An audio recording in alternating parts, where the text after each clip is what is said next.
Welcome back to Mia Horror Stories. Tonight's tale, I started a new job at a gas station, but the rulebook is bizarre, is best experienced in the dark, which is why the screen will stay black. No distractions, no flashing images, just you, your imagination, and the story. So sit back, relax, and listen all the way to the end, if you dare. The bell above the door didn't jingle the way it should have. It gave one thin, strangled chirp, like the spring inside it had snagged, then went quiet halfway through the motion. The guy in the rain jacket paused with his hand still on the glass, looking up at the bell like it had personally offended him. He pushed the door the rest of the way open and stepped inside anyway, shaking water off his sleeves in a careful, contained way. Outside, the highway hissed, tires on wet asphalt, a semi downshifting somewhere in the dark. The station canopy lights through a hard white glare over puddles that looked like oil slicks, but were probably just rain collecting in tire tracks. Inside, the air smelled like burnt coffee and floor cleaner. Pine Sol trying to win against stale cigarettes and hot dogs that had been spinning a few hours too long. I stood behind the counter with my new name tag, Mark in bold black letters, crooked on my hoodie, and my hands were doing that useless thing where they hover like they want to be helpful, but don't know where to land. A laminated binder sat open on the counter beside the register. The rulebook. It was thick, the kind of office binder you'd expect for safety protocols or corporate nonsense, with color-coded tabs and handwritten sticky notes like someone had actually lived with it. The customer didn't look at the candy or the racks of energy drinks. He went straight to the coffee station, poured without checking the pot, then stood there and stared at the lid selection like he couldn't decide if his life was going to be sip or no sip. Behind me, the printer made a short grinding sound and spat out a single receipt blank except for the header. No sale, no item, no total, just the store address and the corporate slogan in a cheerful font.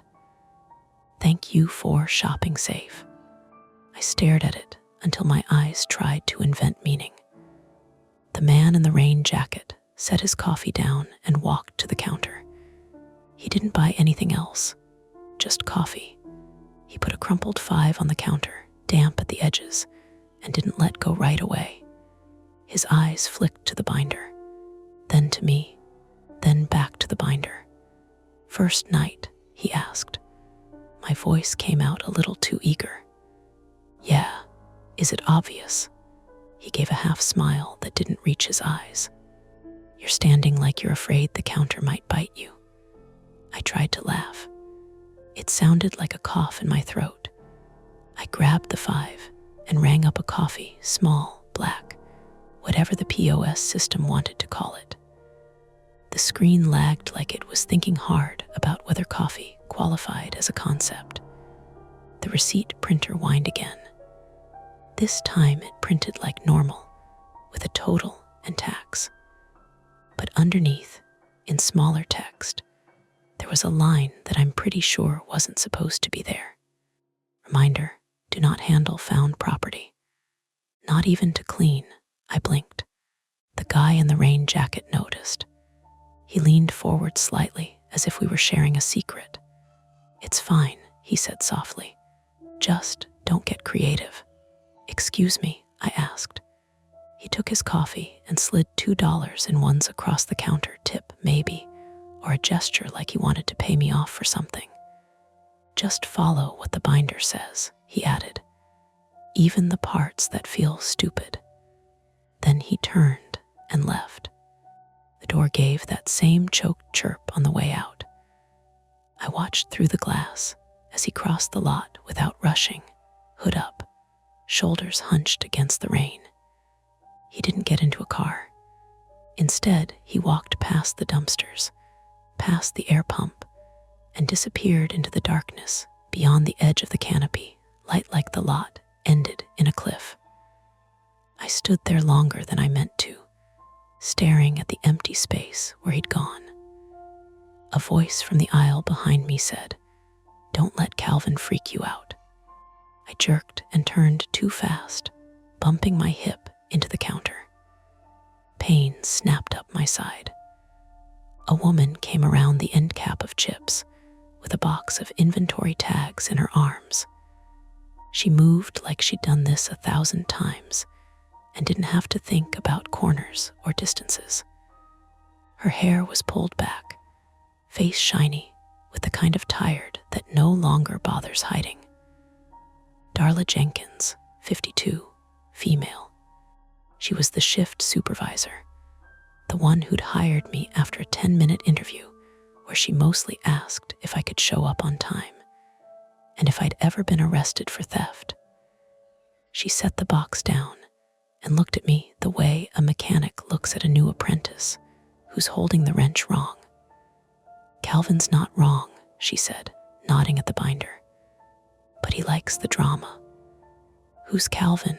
I asked, even though I knew. She made a vague gesture toward the darkness outside. "Guy who thinks this place is the center of the universe. Comes in, buys coffee, gives newcomers advice. He's harmless, mostly." "Mostly," I repeated, letting it hang.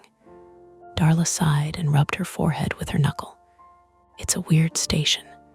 It's right off the interstate, so you get all kinds, truckers, college kids, people who aren't going anywhere good, people who are." That last part came out flatter than the rest. She pointed at the receipt printer. "And sometimes the system prints junk. Corporate pushed an update last month. It's been touchy." I held up the weird receipt line. "This doesn't feel like corporate." Darla leaned in, squinted, then straightened like she didn't want her face too close to the paper. That was it. Just like acknowledging it gave it weight. She flipped the binder shut with one palm. The sound was loud in the small store. It made the shelves feel closer. "Mark," she said, and it felt strange hearing my name with the fluorescent hum around it. "I'm gonna level with you. Don't read ahead." "What? Don't read ahead," she repeated, sharper now. "You follow it as we go. You don't sit here at 2 in the morning getting yourself spun up." I stared at her. "Why would I?" "Because everyone does," she said. "Because it's boring and quiet, and your brain starts looking for patterns. You start thinking every little thing means something. You'll talk yourself into seeing trouble where there isn't any." She opened a drawer and pulled out a small, cheap flashlight, the kind that comes in a 2-pack at a hardware store. She set it beside the register. "Keep that on you," she said. "Not for creeps, for when the power flickers. It's an old building." She reached under the counter and slid out a clipboard with the schedule. "Your job is simple," Darla went on. "Rings, coffee, clean spills. Keep the bathrooms from turning into a crime scene. If you don't know something, you call me. If you can't reach me, you call Lon." "Lon?" I asked. She nodded toward the door, toward the back of the store where the office was. "Night security. He's not security like a mall cop. He's just a guy who watches cameras and walks the lot when he remembers. He'll be in soon." I tried to breathe like a normal person. It felt like my lungs were taking up too much space. New jobs always did this to me, made me hyper-aware of my own hands, my own voice, the fact that my face existed. I'd taken this job because my last one fell apart fast. Construction crew. Good money until I slipped off a wet platform and cracked my wrist on the way down. Not a dramatic fall, just a stupid one, 3 feet, wrong angle, and suddenly I couldn't grip a drill without lightning pain. Bills don't care about stupid falls. So, gas station nights. Temporary, I told myself. Something to keep the lights on in my apartment and prove to my sister I wasn't drifting. Again. But there was a private part of me, quiet, embarrassed, that hated the night shift for a different reason. At night, you can't pretend you're busy. You can't bury yourself in noise. You're forced to notice things. Like the way the canopy lights outside buzzed slightly out of sync, giving the lot a faint strobing shimmer when rain hit the asphalt. Like the way the store's security camera monitor in the corner had one feed that was always half a second delayed, making people look like they were dragging themselves across the frame. Like the way the bell above the door kept chirping wrong. Darla checked the clock above the cigarette display. 11:42 p.m. Okay, she said. Let's do the first set. The first set of what? I asked. She didn't answer right away. She opened the binder, flipped to a tab labeled opening/closing, and ran her finger down a list like it was scripture. Rulebook, she said. It's a corporate thing, mostly. Her mouth tightened on the word mostly, like she regretted it the second it came out. She slid the binder toward me, but kept her hand on it so it didn't fully leave her control. Read the top part, she told me. Out loud. Helps it stick. I looked down. The first page was clean and professional, printed in that generic business font. The kind of page you'd see in any chain store. Safety, theft prevention, emergency numbers. Then, halfway down, the tone shifted. Not dramatically, not into creepy poetry, just oddly specific. As if someone had taken the same format and started adding in things that weren't supposed to be in a gas station handbook. I swallowed. Darla watched me, her expression neutral, but her posture slightly angled like she could block the binder if she wanted to. Go on, she said. I ran a thumb along the page edge. It was worn soft from use. Out of the corner of my eye, headlights swept across the window. A car pulling into the lot. Slow, deliberate. I looked up. Darla looked too. We both watched the car glide into a pump and stop. The engine stayed running. The driver didn't get out right away. Just sat there, wipers clicking. Darla's jaw flexed once. Then she looked back at me and the binder. You can either start reading, she said quietly, or you can close it and work blind. I stared at the page, then at the car outside, and my hands still hovering, still unsure, finally settled on the binder. Not because I wanted to, because I didn't like the idea of working blind. Not at night, not here. Darla didn't let go of the binder until I started reading. My throat was dry, so the first words came out rough. All employees must keep the front doors unobstructed and maintain clear sightlines to the forecourt at all times. That's normal, Darla said, like she was soothing a dog that had seen a plastic bag move in the wind. I kept going. The page did the same thing it had done on the receipt, clean corporate language at the top, and then a drop into overly specific territory. If a vehicle remains at a pump with the engine running for longer than 4 minutes without fueling, do not approach the driver's side window. Notify supervisor. Begin pump pause protocol. I looked up because outside the idling car's headlights were still on, fixed on the wet pavement like 2 dull coins. Darla's eyes didn't go to the car. They went to the clock. Read the next line. Do not attempt to manually stop the pump by physical force. Use the POS pump controls only. I frowned. Who is out there yanking pump handles? Darla gave me a look that was quite annoyance and wasn't quite warning. Keep reading, My eyes tracked down. If the driver remains inside after pump pause and the vehicle does not move within 2 minutes, call on. Do not call police unless instructed. That made my stomach tight.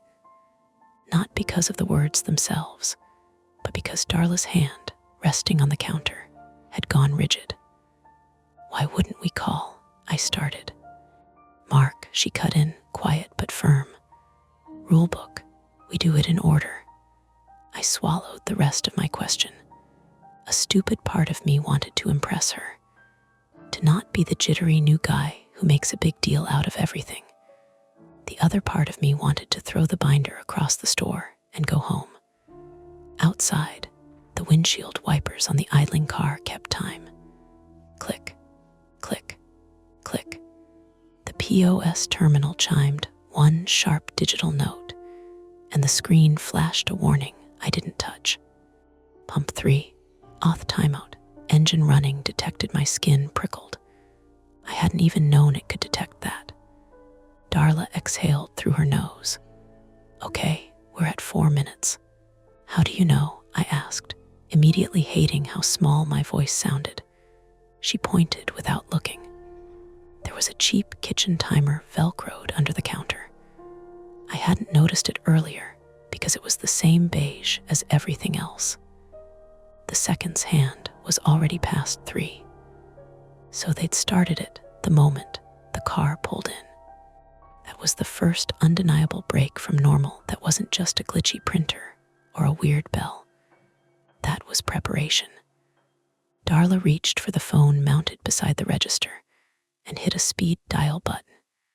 It rang once, twice. A man answered, voice low and scratchy like he'd been mid-yawn.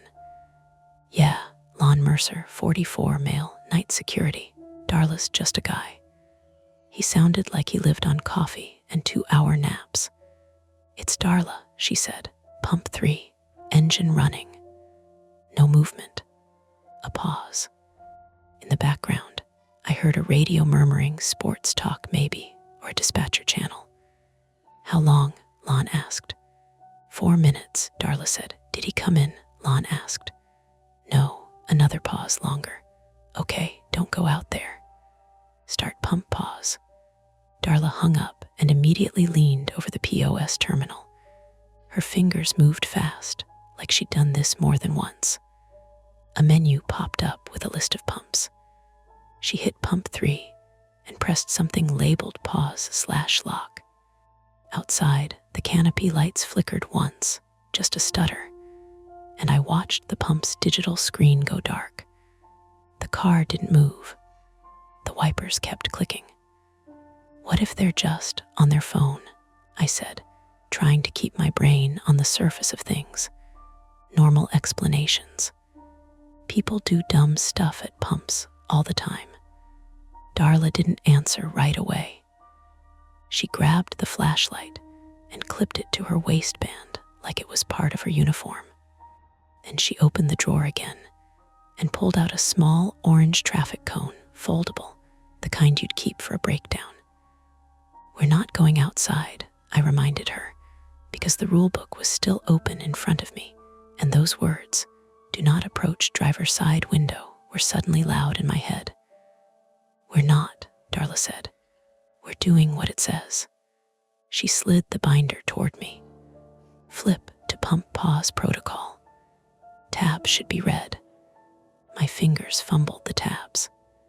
My wrist twinged an old pain, like a bad memory wearing a disguise. I hated that it still surprised me sometimes, like my body had changed and forgot to tell me. Red tab, forecourt incidents. The section wasn't long. It was written like someone had learned the hard way what to include. Lock affected pump. Announce closure of affected pump over intercom. Place cone at edge of affected lane from inside store using door side reach only. Observe for driver response. If driver exits vehicle, remain inside. Do not unlock pump. Offer assistance through closed door only. If driver approaches entrance, do not buzz in. Call Lon, I looked up. We have to announce it. Darla already had the intercom mic in her hand. She pressed the button and spoke like she was reading a script for a safety video. Attention customers, pump 3 is temporarily out of service. Please use another pump. Thank you. Her voice echoed in the empty store and then died. The silence afterward felt thicker, like the store was holding its breath. Outside, the driver's side door cracked open, just a few inches. Then it closed again. I felt my shoulders tense. Darla watched without blinking. Cone, she said. You said we're not going outside, I repeated stupidly. We're not stepping out, she said. Door side reach. She walked to the entrance and turned the deadbolt halfway, not unlocking it, just moving it enough that the door would open a controlled amount. And she opened the door a few inches. Rain smell rushed in sharp and cold. Highway noise got louder, wet, and constant. She knelt, extended her arm, and placed the folded cone just outside the threshold, then used her fingertips to nudge it into the lane line like she was pushing a chess piece. Then she shut and locked the door again. Okay, she said, back behind the counter. Her voice was steady, but her eyes were too bright. The driver's door opened fully this time. A figure stepped out. Medium height. Hood up, hands in pockets. They stood in the rain for a moment like they were deciding whether to be a person or a problem. Then they walked not to the pump, not to the store, but around the front of their car and toward the passenger side. A second shape moved inside. Oh, Darla said, and it was the first time I heard fear slip into her voice. The passenger door opened. Someone climbed out slowly, like it hurt. They bent forward and held the door frame, breathing hard. Even from this distance through the glass, I could tell something was wrong in the way their body moved, too careful, too stiff. The driver supported them with an arm at the elbow. They started toward the store. I grabbed the binder again, scanning for something that fit this. My brain wanted rules, because rules meant control. My phone buzzed in my pocket, an automatic notification from my banking app about a low balance alert I'd been ignoring for days. The vibration made my heart jump like a gunshot. Stupid. That's all it took. Darla moved first. She stepped to the door, one hand hovering near the lock, the other holding the phone. Lon, she said into it before it even rang, like she'd hit redial. They're out, 2 people. One looks hurt. They're walking toward the entrance. Lon's voice came through, suddenly awake. Don't buzz them in. They look like they need help, I blurted, and I hated myself for sounding like a kid. They might, Darla said without turning. And we can help through the door. The 2 figures reached the entrance. The driver leaned in close to the glass, shielding the injured person from the rain with their body. I couldn't see their face clearly under the hood, just the pale blur of skin and the dark hollow of eyes. The injured person's mouth opened like they tried to speak, but nothing came out at first. Then their hand slapped the glass once weak, not aggressive.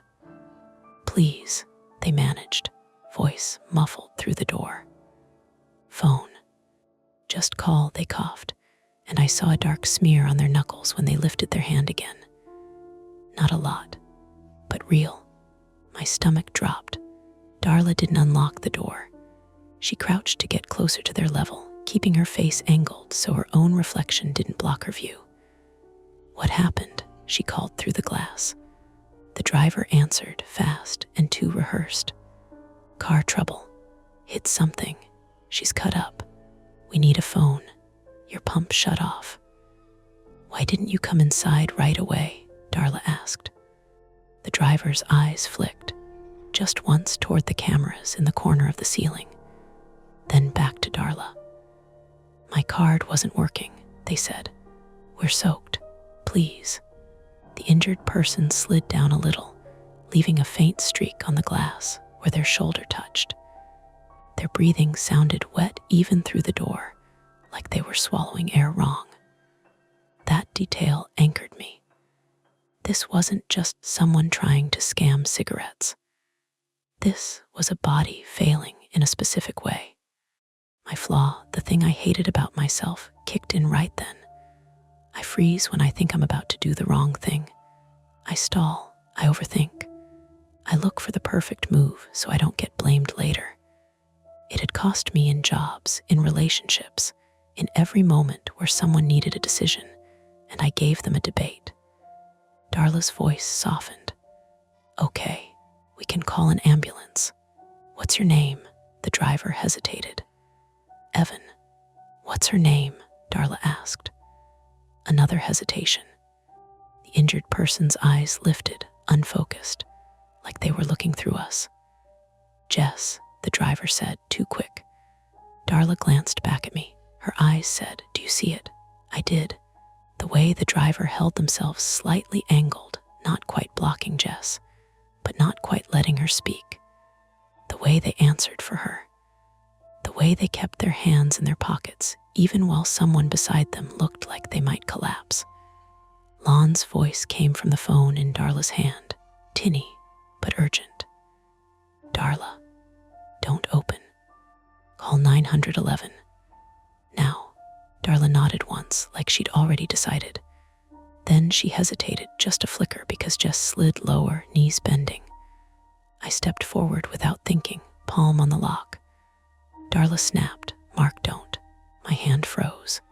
Jess's head tilted back and hit the glass with a dull, sick sound. Not dramatic, not cinematic, just a human skull meeting a door. And then the driver, Evan, looked up at the camera again, and his expression changed. Not panic, not worry, annoyance, like the timing was inconvenient. That was when the power flickered again. The overhead fluorescence stuttered and went out. For half a second, the store was lit only by the glow of the cooler doors and the red standby light on the POS. When the lights came back, the driver was closer to the door than before, and Jess was gone from the frame, slumped below the window line. I heard a thump outside, then the scrape of something dragging on wet concrete. Darla backed away from the door. Lon's voice was suddenly louder, like he'd moved closer to his own phone. Darla, Darla, he's moving her. The driver's fist hit the glass hard this time. Open the door, he shouted, and the normal person mask was fully off now. Now, Darla's fingers shook as she punched numbers into the phone. The intercom crackled, and from somewhere behind the store near the restroom hallway, I heard another sound. A soft, wet cough. Inside the building, not outside. Darla's head snapped toward the back hall. So did mine, because the bathroom doors were supposed to be in clear sightlines, and I hadn't seen anyone go back there. The cough came again, closer this time. Darla didn't say anything. She just raised one finger at me, wait, and leaned her head slightly toward the back hallway. The store felt suddenly too big and too small at the same time, aisles stretching while the ceiling pressed down. The cooler compressors hummed like they always did, but now I couldn't tune them out. Every sound felt intentional. Outside, the driver Evan paced in front of the door, rain plastering his hoodie to his shoulders. He kicked the cone Darla had placed, sending it skidding across the wet concrete. It bumped the curb with a hollow plastic knock. Ambulance, Darla said into the phone, her voice clipped. We need an ambulance now. Injured female. Possible head trauma. Driver agitated. Lon's voice crackled back. I see him. Cameras caught the drag. I'm calling it in 2. ETA, maybe 8 minutes. 8 minutes felt like a lie people told to make panic manageable. The cough came again, Definitely inside. Definitely from the restroom hallway. Mark, Darla said quietly, still watching the door. Bathroom check. Stay in sightline of the counter. Do not touch anything. I hesitated. My legs felt hollow, like I'd already run somewhere hard. What about him? I nodded toward the glass. He's focused on me, she said. Go, now. The hallway was a narrow rectangle behind the snack aisle, painted a tired off-white that absorbed light. The men's room door was on the left, women's on the right, office door at the end. The floors back here were tacky with old mop water. My shoes made soft, ripping sounds with each step. I held the flashlight, but didn't turn it on yet. The fluorescence overhead flickered, just a stutter, and steadied. Hello, I called, hating how my voice wavered. Another cough. Wet. Controlled, like someone trying not to make noise. It came from the men's room. I pushed the door open with my foot, staying behind it like a shield. The smell hit first. Antiseptic soap layered over old urine and something coppery that didn't belong. A guy was hunched over the sink, bracing himself with one hand. Late 20s, maybe. Brown hair plastered to his forehead. Blood ran from his nose into the basin in thin threads, diluted pink by the running tap. He looked up like I'd startled him mid-thought. Oh shit, he said. Sorry. I didn't mean to scare anyone. Relief crashed through me so fast it made me dizzy. You came in earlier. Yeah, he said, pressing a wad of toilet paper to his face. When the lights flickered, I get nosebleeds, bad timing, misdirection. That's what it was. My brain had turned a bathroom into a threat because everything else was already on fire. Are you okay? I asked. Yeah, I think so. He sniffed experimentally and winced. You got tissues that aren't sandpaper. I'll grab some, I said, already backing out. Just stay here. When I turned back toward the counter, Evan was no longer pounding the glass. He was gone. Darla stood rigid, phone still at her ear, staring through the door like she could will him back into view. Rain streaked the glass, blurring the pumps and the lot beyond. Pump 3 sat dark and inert. No bodies, no movement. Where is he? I asked. Lon answered before Darla could. He ducked behind the ice freezer. Camera angle loses him there. Of course it did. First attempt, call for help, follow protocol. Partial success, EMS on the way, but now the driver had disappeared from view. The trap tightened. Mark, Darla said, I's never leaving the glass. Did you find someone? Yeah, nosebleed, he's fine. Good, she said, but it came out thin. Stay up front now. I took my place behind the counter. Hands shook when I tried to set the flashlight down. The POS chimed again, unprompted. Forecourt alert, perimeter breach, rear access. My stomach dropped. Rear access, Lon swore softly. Back door, dumpster side, he's trying the handle. The back door was past the office, metal and dented, leading to the dumpster enclosure. It was supposed to be alarmed. Why isn't it? I started. It is, Darla said. Silent alarm. Corporate insisted. Said audible alarms escalate situations. Escalate, I repeated. Outside, thunder rolled low and distant, like a truck crossing a bridge. Darla made a decision. We need to lock down. She flipped the binder open with one hand, scanning. Her other hand wiped sweat from her neck, leaving a dark streak on her collar. Mark front door deadbolt stays. You office, now. What? I said. Office has the breaker panel and the back door camera, she said. If he gets in back there, my wrist throbbed as I pushed off the counter. Fear sharpened everything. I could hear my own breathing, too loud, too fast. The office was a cramped square with a desk, 2 monitors, and the breaker box mounted like a ribcage on the wall. One monitor showed the back lot in grainy grayscale. Evan's hooded shape flickered in and out as he tested the door, shoulder slamming once. The metal bowed inward with a dull gong. I grabbed the radio mic hanging on a hook. "Lon, he's at the back." "I know," Lon said. "I'm 2 minutes out. Lock the office." "How?" I asked. "Wedge," Darla's voice cut in from the front, tinny through the radio. "There's a bar under the desk." I found it with my foot, a steel rod meant for this exact thing. My wrist screamed as I jammed it into the door handle and braced it against the desk leg.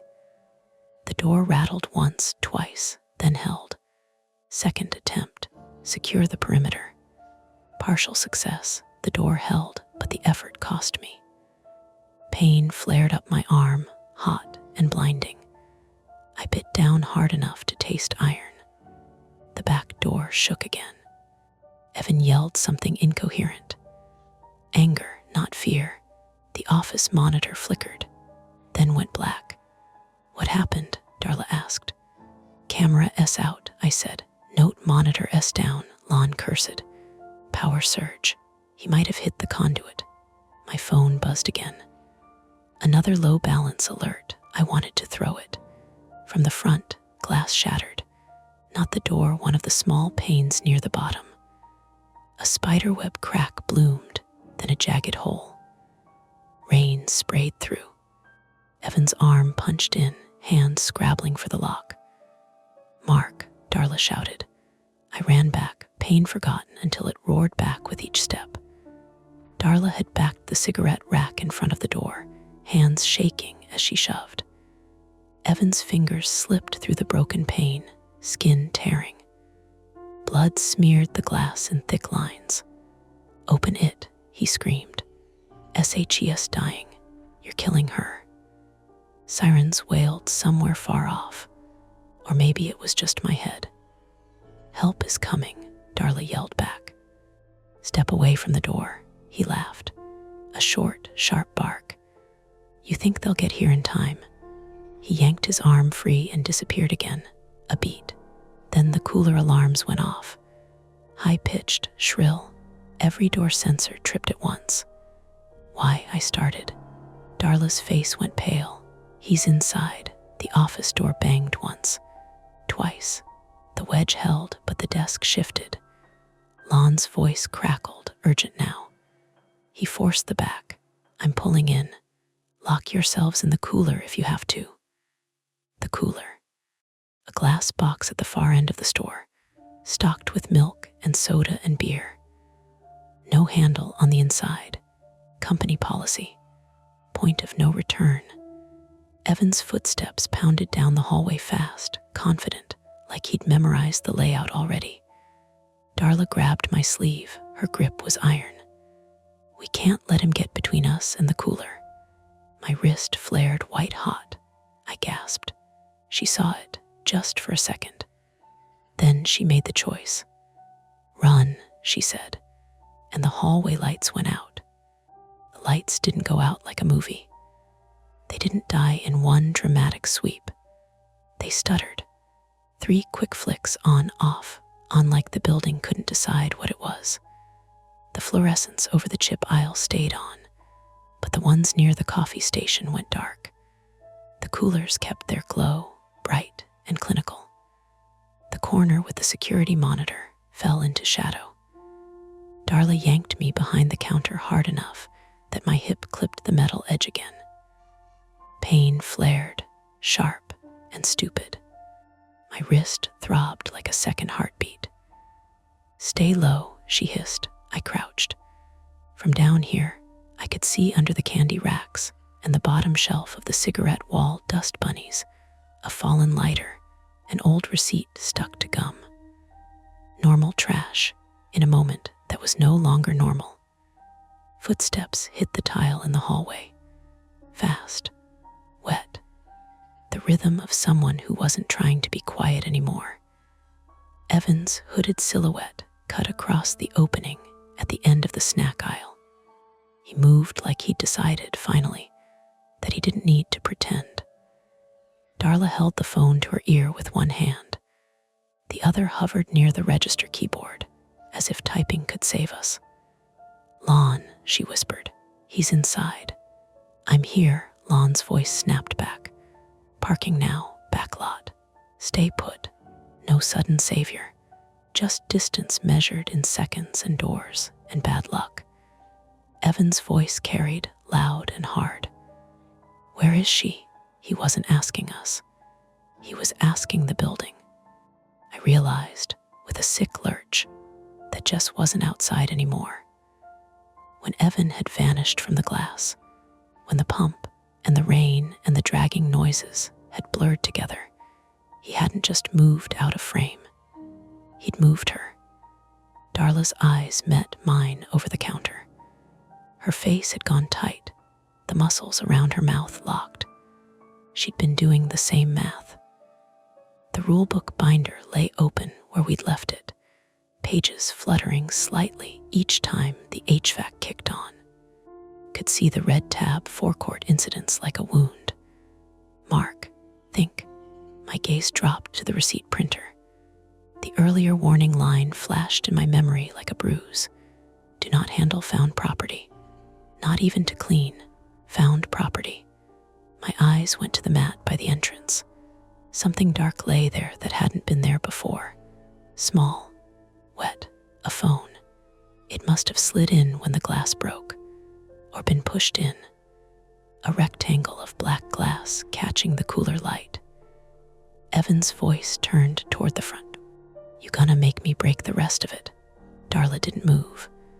I did, not toward the door, toward the phone. My brain screamed, "Don't touch it." The rulebook line felt like a hand on my wrist, but my flaw freezing had already cost us time. I couldn't afford it now.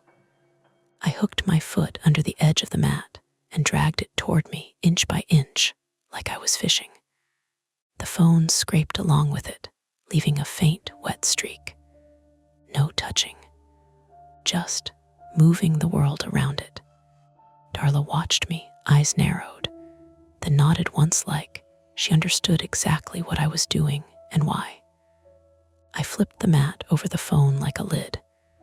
Then I slid the mat, phone hidden underneath behind the counter with my foot. Evan appeared at the end of the aisle again, closer. He had a metal tire iron in his hand now. It glinted in the broken light. His hood was down. His face was younger than I'd expected. Mid-20s. Scruffy jaw. Eyes too awake. Rainwater ran off his hair in little streams that made his cheeks shine. He scanned the counter, the binder, the register.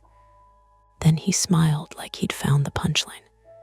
"You got a book for everything, huh?" he said. Darla's voice came out steadier than it had any right to. "Leave. Help is coming." He barked out another laugh. "Help." He spat the word. "You mean the cops? You mean the ambulance that's gonna show up and ask a bunch of questions?" He stepped closer, tire iron loose in his grip. "I don't have time for questions." The smell hit me then. Not blood, not gas, antiseptic, like the bathroom soap, but sharper, like alcohol wipes. Jess was somewhere near. Evan leaned over the counter, trying to see past the cigarette rack. "Where is she?" Darla didn't answer. Evan's gaze flicked, just like earlier, to the camera dome near the ceiling. He looked at it like it was an eye he wanted to poke. Then he did something that made my stomach flip. He reached into his pocket and pulled out a key fob. He clicked it. Outside, a car horn chirped. Pump 3. So the car had a remote. So the idling had been deliberate. A timer, a trigger, a reason to get us focused out front while he worked the back. Darla's fingers tightened around the phone. "Lon," she said, voice low. "He has a fob. He planned this." Lon's reply came fast. "Darla, get to the cooler. Now, lock yourselves in." "The cooler locks us in," Darla snapped back. A beat. Lon hesitated. "No, The office door banged again, loud enough to make the shelves rattle. The wedge held, but not forever. Evan's entry had turned the whole store into a funnel, pushing us toward one safe-looking trap. Darla's gaze flicked to the flashlight on her waistband, then to the fire extinguisher mounted beside the coffee station. Her jaw worked. She leaned toward me, voice barely a breath. "When I say go, you grab the extinguisher and you run for the cooler." My mouth went dry. "And you?" She didn't answer. Evan slammed the tire iron down on the counter. The sound cracked through the store. The binder jumped, pages fluttering. "Enough," he said, and the calm was gone now. His eyes were flat. "I'm not leaving without her." He vaulted the counter, not gracefully. He caught his shin on the edge, cursed, and dropped down behind it with a heavy thud that shook the drawer rails. Darla moved at the same time. She lunged for the register keys and slammed her palm down on the POS like she was swatting a bug. The screen flashed. Emergency pump shutdown. Auth required. She hit it again. And again. Rapid fire. The system chirped in protest. Then, because corporate loved procedures more than people, it did what it was designed to do when abused. It initiated a full forecourt shutdown. Outside, the canopy lights strobed once.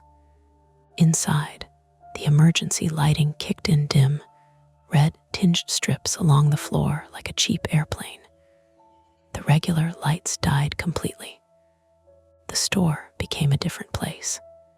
Evan swore, spinning toward her in the red glow. "What did you do?" Darla backed away, keeping the counter between them. "I made it loud," she said.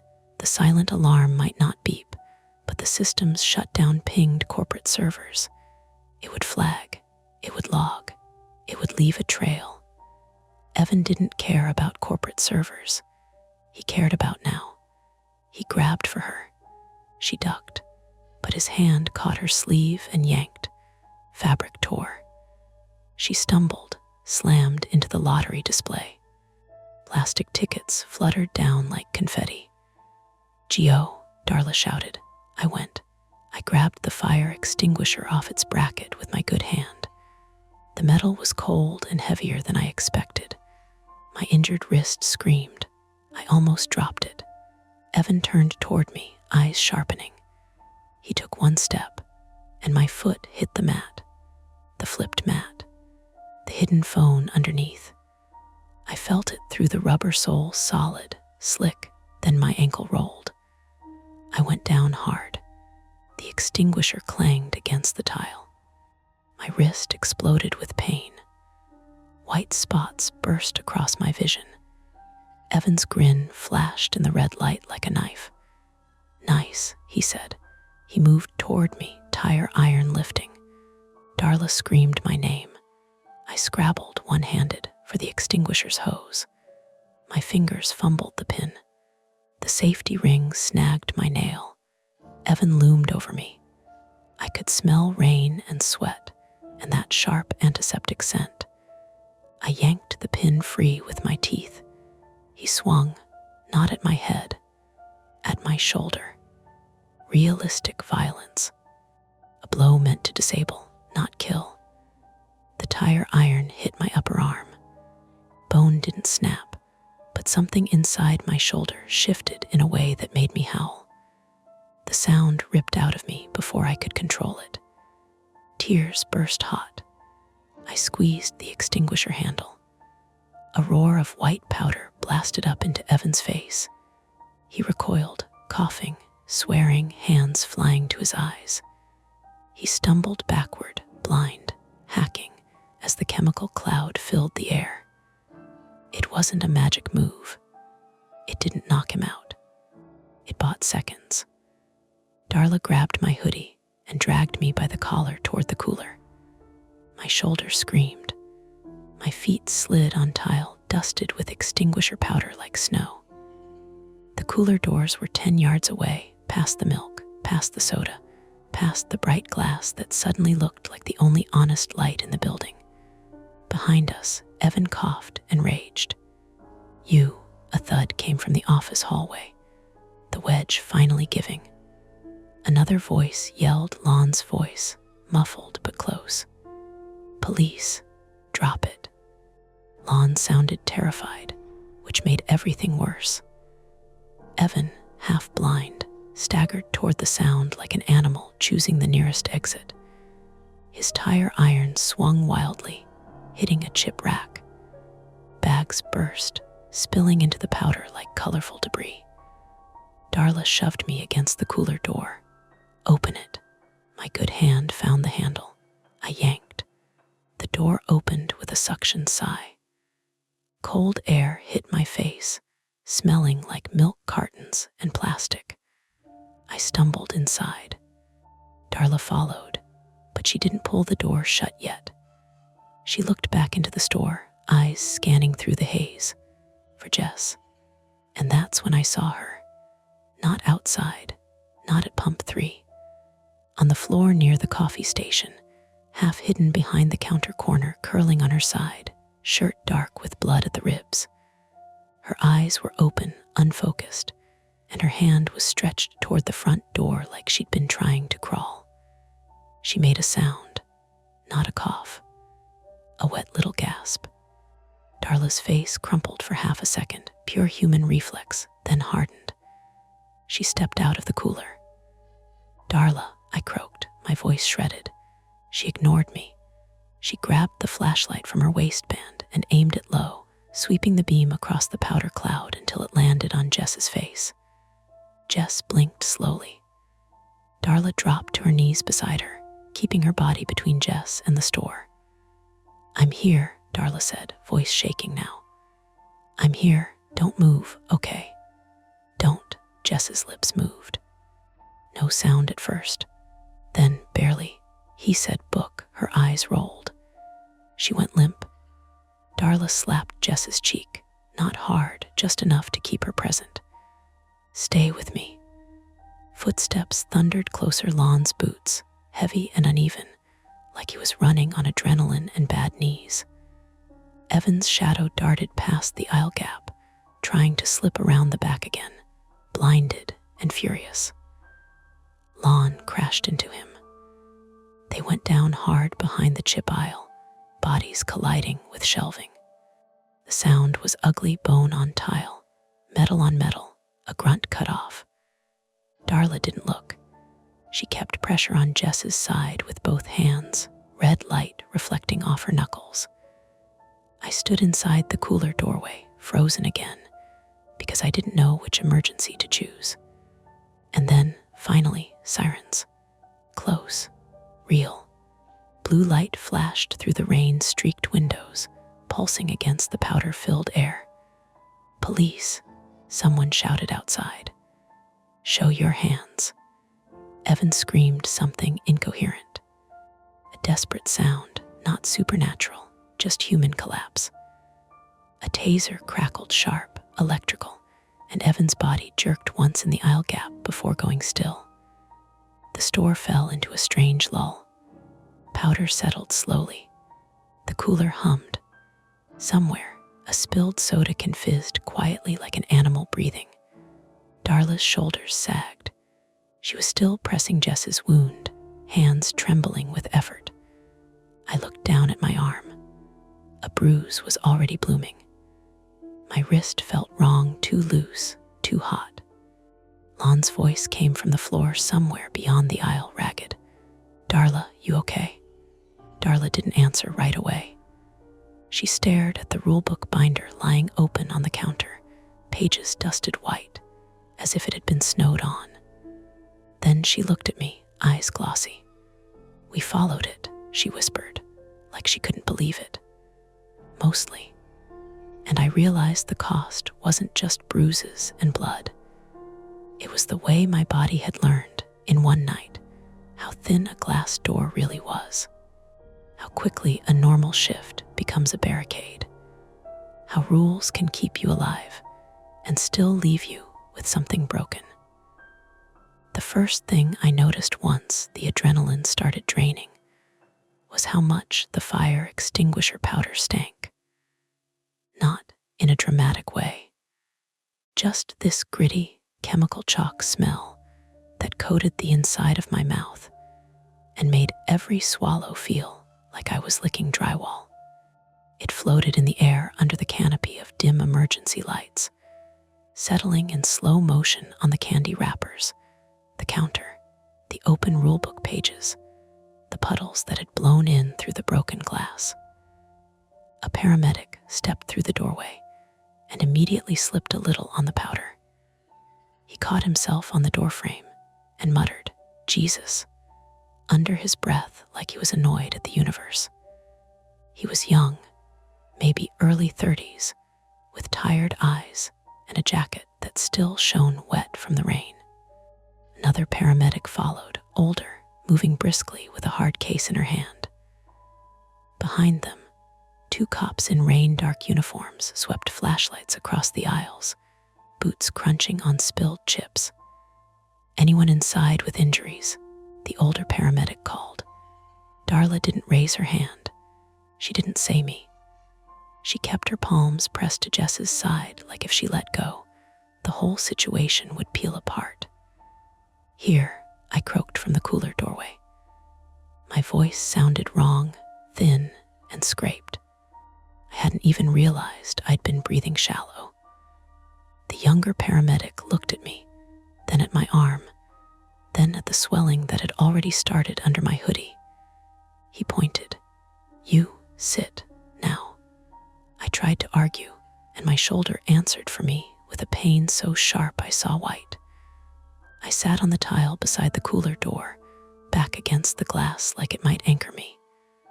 The older paramedic dropped beside Darla and Jess. "Ma'am, I'm going to take over, okay?" Her voice was firm in a way that made you want to obey. "Can you tell me your name?" Darla blinked like she'd forgotten words existed. "Jess," she said. She said Jess. The paramedic glanced up, eyes quick. "Did she say anything else?" Darla hesitated. Then, quietly, as if saying it out loud would be an accusation, she said, "He said book." The paramedic didn't react like that meant anything. She just nodded and slid her hands under Darla S., replacing pressure with practiced efficiency. "Hey," she said, "we've got her." Only then did Darla's hands lift. They were smeared red and white, blood and powder. She stared at them like she didn't recognize her own skin.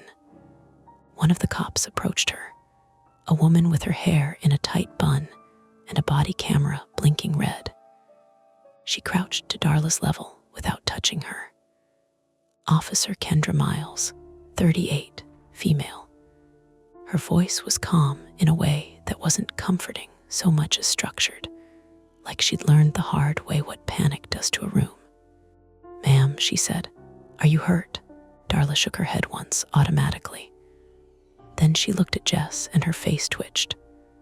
"No, I am fine, she's not." Officer Miles nodded. "Okay, we'll talk in a minute. Right now, focus on breathing." Her gaze slid to me. "And you?" "Shoulder," I said. "Wrist."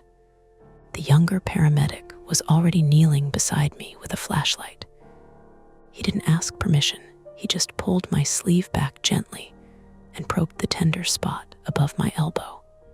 When he touched the wrong angle, my stomach rolled. "Probably a contusion and maybe a subluxation," he muttered, more to himself than me. "Any numbness?" "No," I lied, because my fingers felt like they were wrapped in cotton. He gave me a look that said he'd heard that lie before. "We're going to splint your wrist and sling the shoulder. You're going to the ER." "Can't," I said instantly, because my brain always went to money first. Yeah," he cut in, not cruel, just blunt. "You can. You're going." Across the store, there was shouting, short, angry bursts, but it wasn't the chaos I'd expected. It was procedural. 2 officers had Evan pinned near the chip aisle gap, his face pressed into the powder slick tile. Zip ties bit into his wrists. His hoodie was half off, one arm twisted behind him. He was coughing deep, wrecked coughs from the extinguisher powder, from the fight, from panic. "Tell me where she is," he rasped, even though Jess was 10 feet away and being worked on by paramedics. His voice had lost all theatrical edge. Now it was just this desperate insistence, like he could still argue reality into changing. Officer Miles didn't look at him. She looked at the store, at the broken pane in the door, at the rulebook binder still open on the counter like a witness. "Who called?" she asked, voice raised just enough to cut through the noise. "I did," Darla said, hoarse. "And Lon?" "Lon called too." From the back hallway, Lon appeared, limping hard. His jacket was unzipped, and his shirt underneath was dusted white.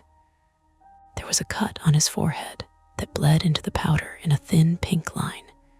He walked like every step hurt, and he was refusing to admit it.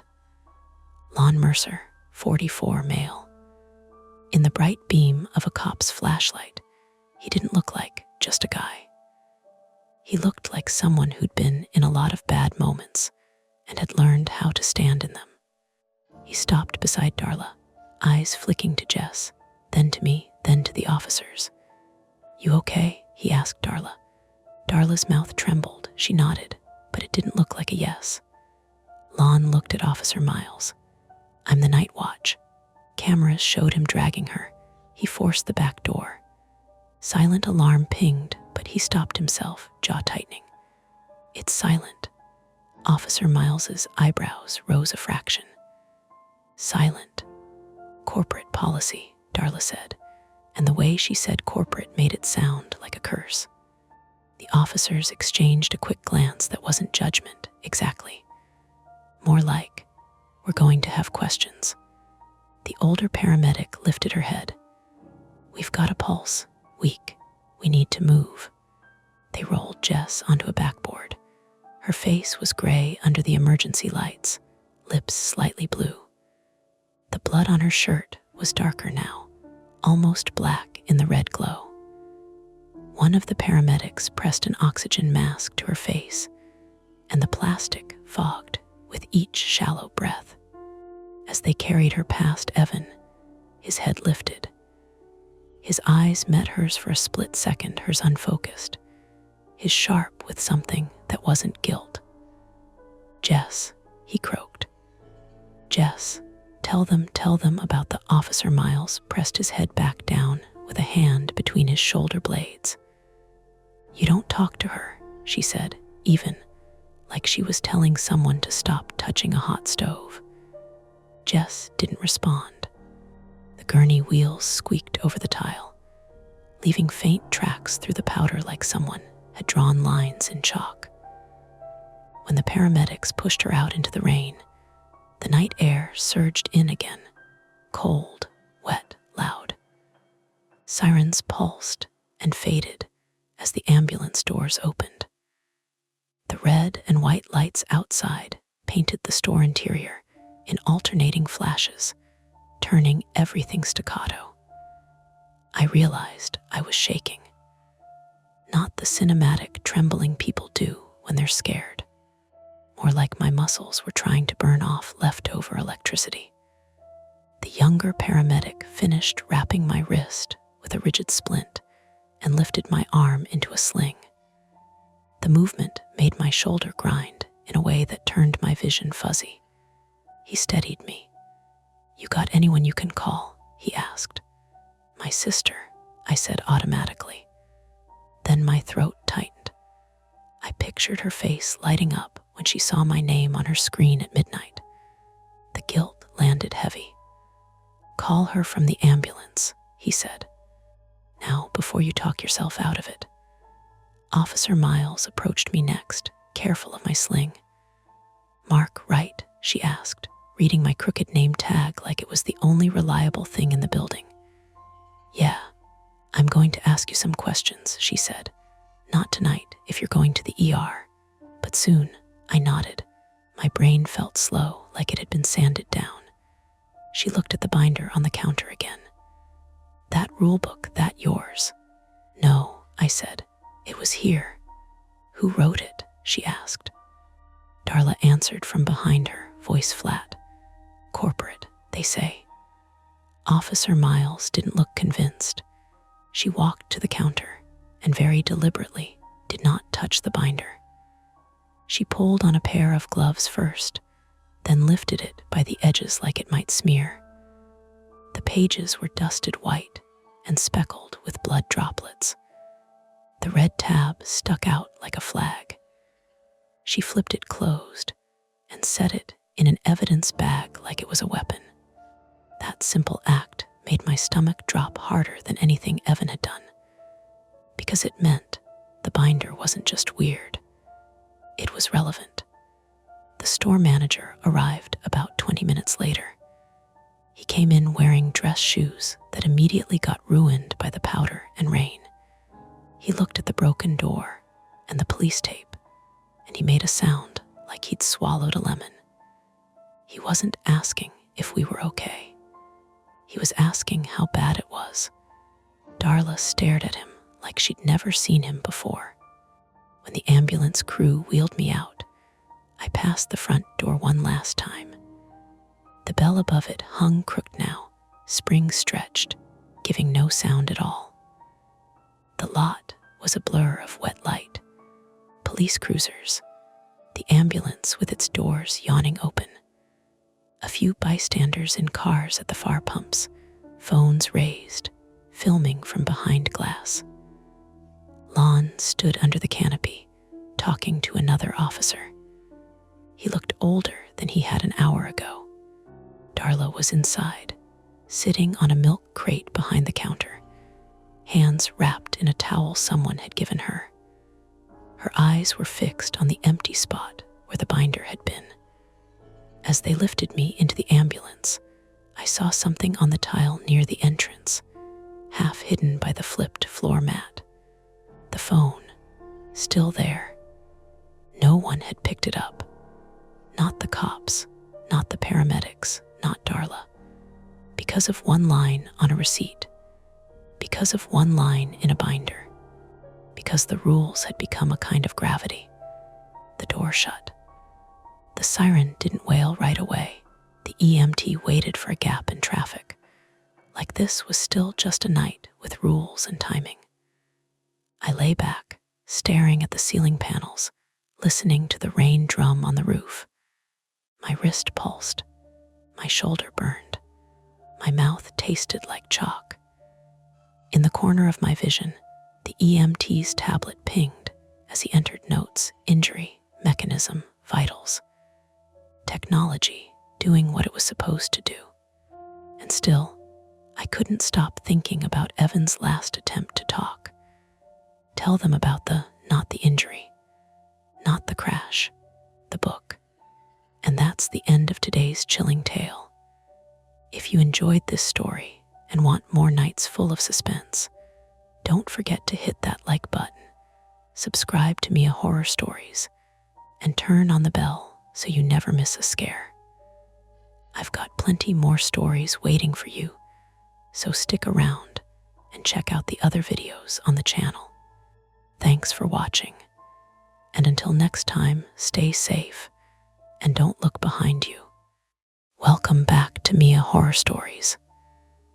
Tonight's tale, I started hearing footsteps in my room, but only when I closed my eyes is best experienced in the dark, which is why the screen will stay black. No distractions, no flashing images, just you, your imagination, and the story. So sit back, relax, and listen all the way to the end, if you dare. I realized I'd started doing it without thinking, holding my breath the moment I shut my eyes. Not in a dramatic way, not like a kid hiding under a blanket, just a small pause in my chest, a reflex like bracing for cold water. Because the footsteps were back.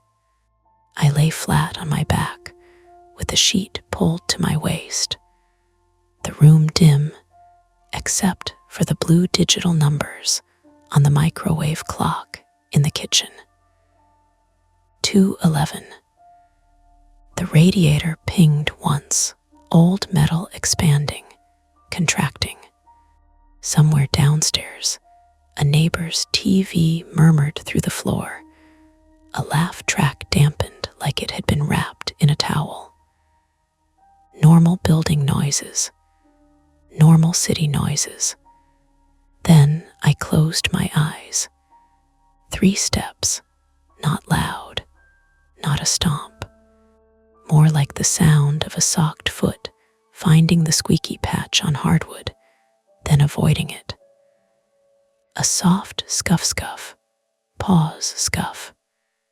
Close enough that my skin reacted anyway. Not goosebumps, just that tightening behind my ribs, like my body was doing math faster than my brain. I opened my eyes. Nothing moved. My ceiling fan hung still. The bookshelf in the corner stayed a dark block against the wall. The door was shut the way I always left it, latched, but not deadbolted, because who deadbolts themselves in a third-floor studio and calls it healthy? The faint streetlight leaking through my blinds painted bars across the floor. I closed my eyes again. 2 steps this time, and a little drag at the end, like someone's heel had caught. My phone sat face down on the mattress beside me. I slid my hand over it and flipped it up. The screen lit my fingers an ugly white. No notifications. No missed calls. Just the time and my own reflection in the glass. Eyes too wide for someone who'd promised himself an early night. I told myself very calmly that I was exhausted, that my downstairs neighbor was pacing, that the building was settling, that I'd done enough doom scrolling about insomnia and auditory hallucinations to be dangerous to myself. I was still telling myself this when my thumb hit the flashlight icon out of habit, flooding the room with a narrow beam. The light didn't change anything, which somehow made it worse. I sat up, careful, the way you sit up when you've convinced yourself you might have a back problem, even though you're 31, and sit at a desk like a question mark all day. The sheet slid off my lap. My feet found the rug. The cold came up through it anyway. I held the flashlight low and swept it across the floor. Nothing. No shadow where a shadow shouldn't be. No half-open closet door. No weird pile of clothes shaped like a crouched person. Just the same clutter I'd promised to deal with this weekend. 2 moving boxes still taped shut. My running shoes by the radiator. A mug on the windowsill I kept forgetting to bring to the sink. I stood, walked to the door, and pressed my ear against it. On the other side, the hallway smell of someone's garlic dinner and old paint. A building hum. Silence in the normal sense, quiet, not eerie. I could hear my own breathing too loudly. I turned the lock. Click. Just to feel like I'd done something. Then, because I hated myself a little, I walked back to bed and lay down again, as if the whole thing hadn't happened. I closed my eyes. 1 step, right beside the bed. I opened my eyes so fast my contacts scraped, the room snapping into focus. The flashlight was still on, pointed at the ceiling. My heart was doing that dumb sprint-in-place thing. My mind filled in a shape next to the bed with ridiculous speed, like my brain wanted to be helpful and produce an explanation, any explanation. There was nothing there. I sat up hard enough the mattress squeaked and muttered, "Okay, okay."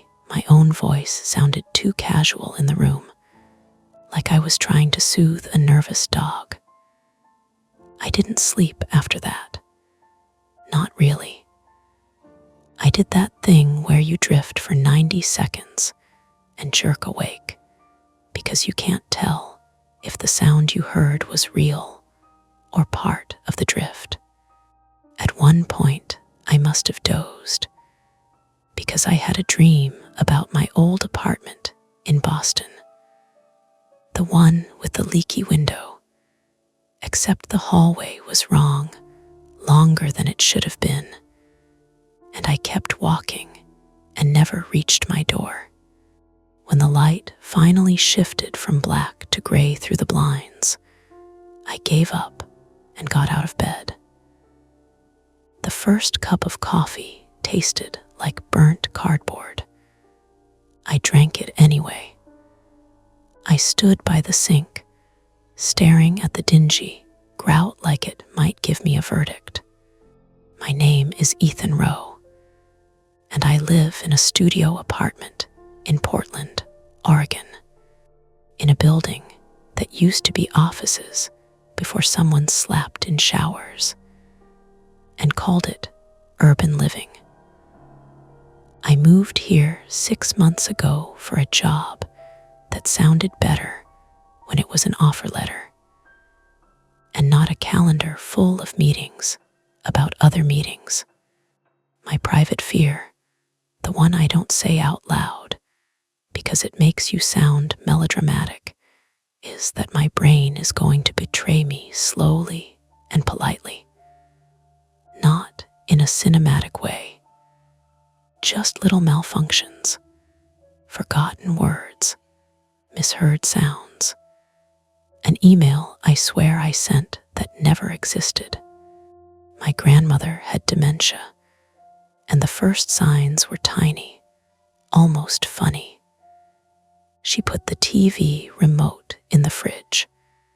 She asked my mom why the neighbors kept walking in the attic. Everyone laughed until it wasn't funny. I rinsed my mug and watched the coffee swirl down the drain like I could rinse out the night too. At 9, my phone buzzed with a message. "Mara, you alive? Coffee later. You look like a ghost in yesterday's call." I stared at the screen longer than necessary, my thumb hovering. I considered typing. Weird question. Do you ever hear footsteps when you close your eyes? I pictured how that would land, especially over text, especially at 9:02 a.m. on a Tuesday. Instead, I wrote, "Alive. Barely. Didn't sleep. Coffee, yes." Her reply came fast. "Mara, same place. 10:30. I agreed before I could overthink it. I showered, shaved, put on a hoodie that smelled faintly like detergent and the stale pizza I'd eaten on the couch Sunday night. I checked my locks twice on the way out, then told myself that was normal because everyone checks locks twice sometimes. In the hallway, someone's music thudded softly behind a door. A guy I didn't know, tall, dark hair, a lanyard around his neck, came out of the stairwell with a paper grocery bag. He nodded like we were both playing the role of neighbor. "Morning," I said, because I'm the kind of person who says morning like it's a peace offering. He did a half smile. Hey. His eyes flicked to my door, then back to me. Not suspicious, just noticing. I walked down the stairs and out into the wet chill. Portland had that damp January smell, wet asphalt, coffee shop exhaust, cold cedar from somewhere that didn't make sense. Cars hissed by on slick streets. A bus sighed at the corner. I kept thinking about the sound, the way it only happened when my eyes closed, like my brain needed the dark to project something. At the coffee shop, Mara was already there by the window, elbows on the table, hands wrapped around a paper cup. Her hair was pulled into a messy bun that looked accidental, but probably wasn't. She wore a black puffer jacket, even inside. She looked up as I walked in, and her face did that quick scan people do when they care, but don't want to make a big deal of it. Mara Dalka, 29, female, was the closest thing I had to a friend in Portland. We'd started the same week at the company and bonded over mutual confusion and the fact that we both hated the way people said circle back, like it meant something.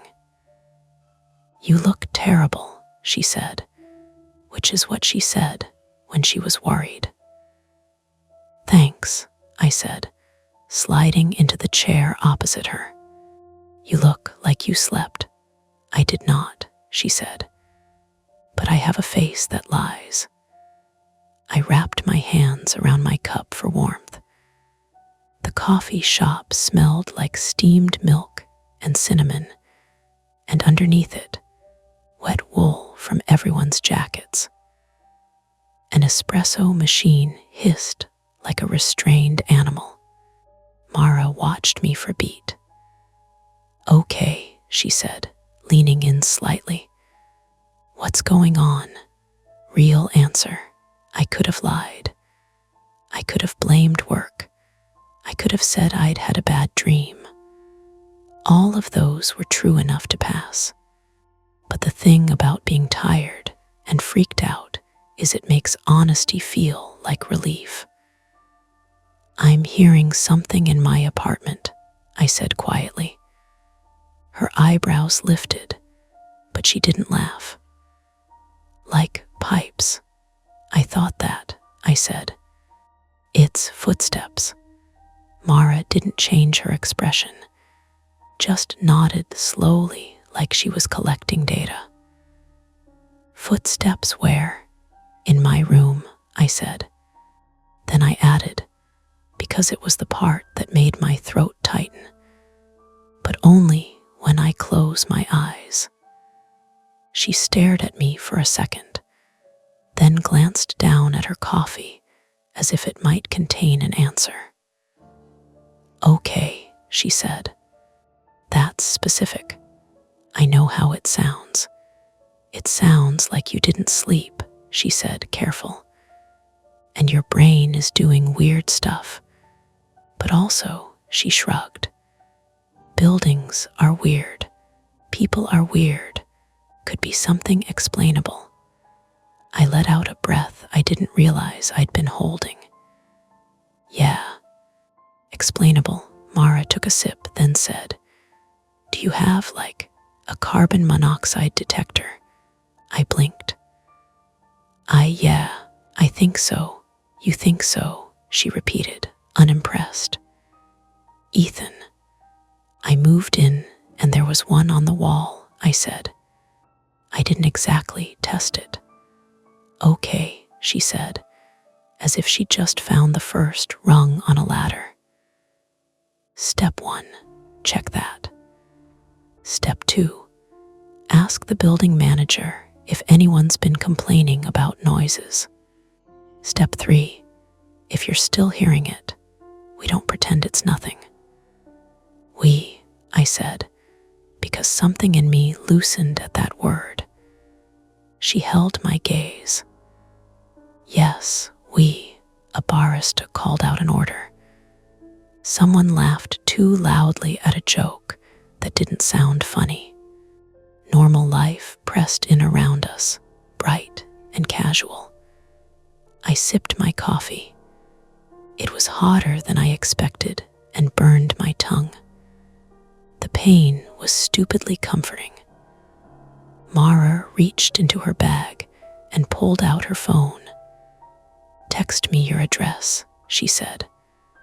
"I'll come by tonight after work. We'll check your detector. We'll listen.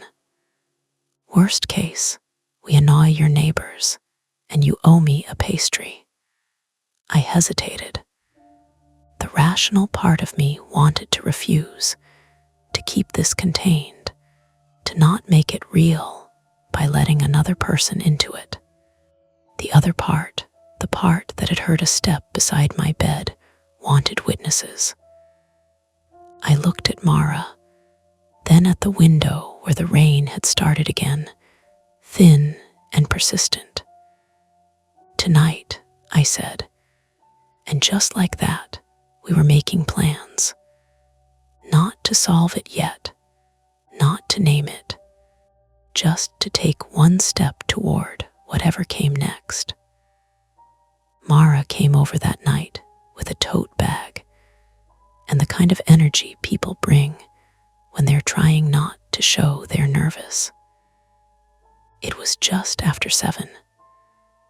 Outside, the rain had stopped, but everything still shone like it was holding its breath.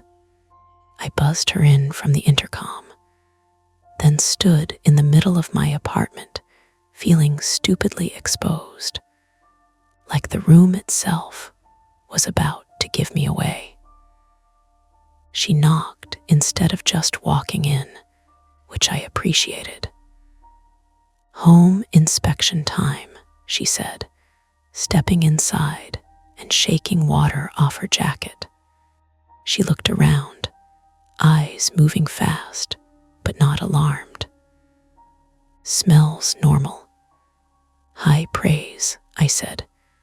Mara Dalka, 29, female, set her bag down by the table and pulled out a small flashlight and a phone charger.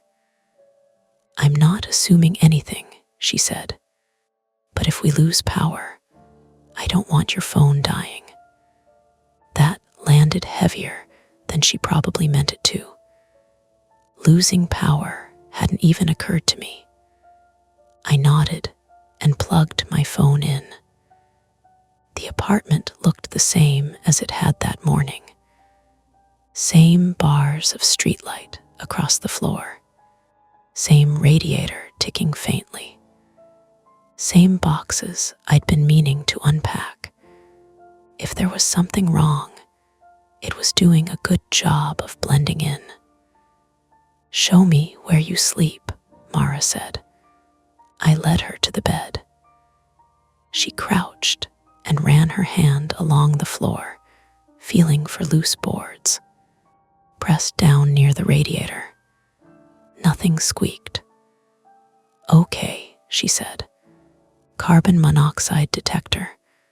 I pointed to the small white disc mounted near the ceiling by the kitchen. She stood on a chair, popped it open, and frowned. "Battery's old," she said. "Like really old. That's bad, right?" "It's not great," she said, already replacing it with one from her bag. The detector chirped once when she closed it. The sound made my shoulders jump. "Relax," she said quickly. "That's just the test beep." She pressed the test button. The alarm wailed, sharp and ugly, filling the apartment.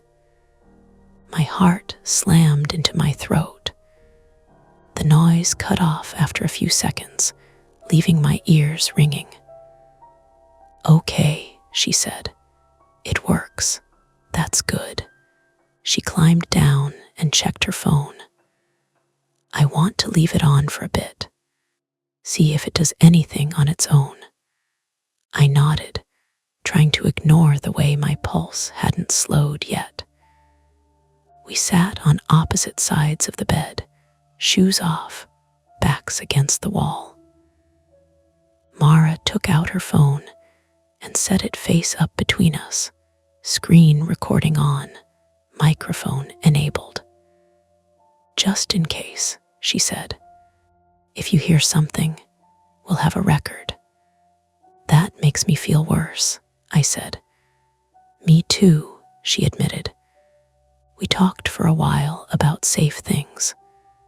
Work gossip. A terrible client call she'd had that afternoon. The coffee shop down the street that always burned their pastries. The normal rhythm helped. The room settled around us. The radiator clicked. A car alarm went off somewhere and then stopped. At 8:14, Mara said, "Okay, show me." I lay down on my back. She stayed sitting, watching my face like she was afraid I'd vanish. "Eyes open first," she said.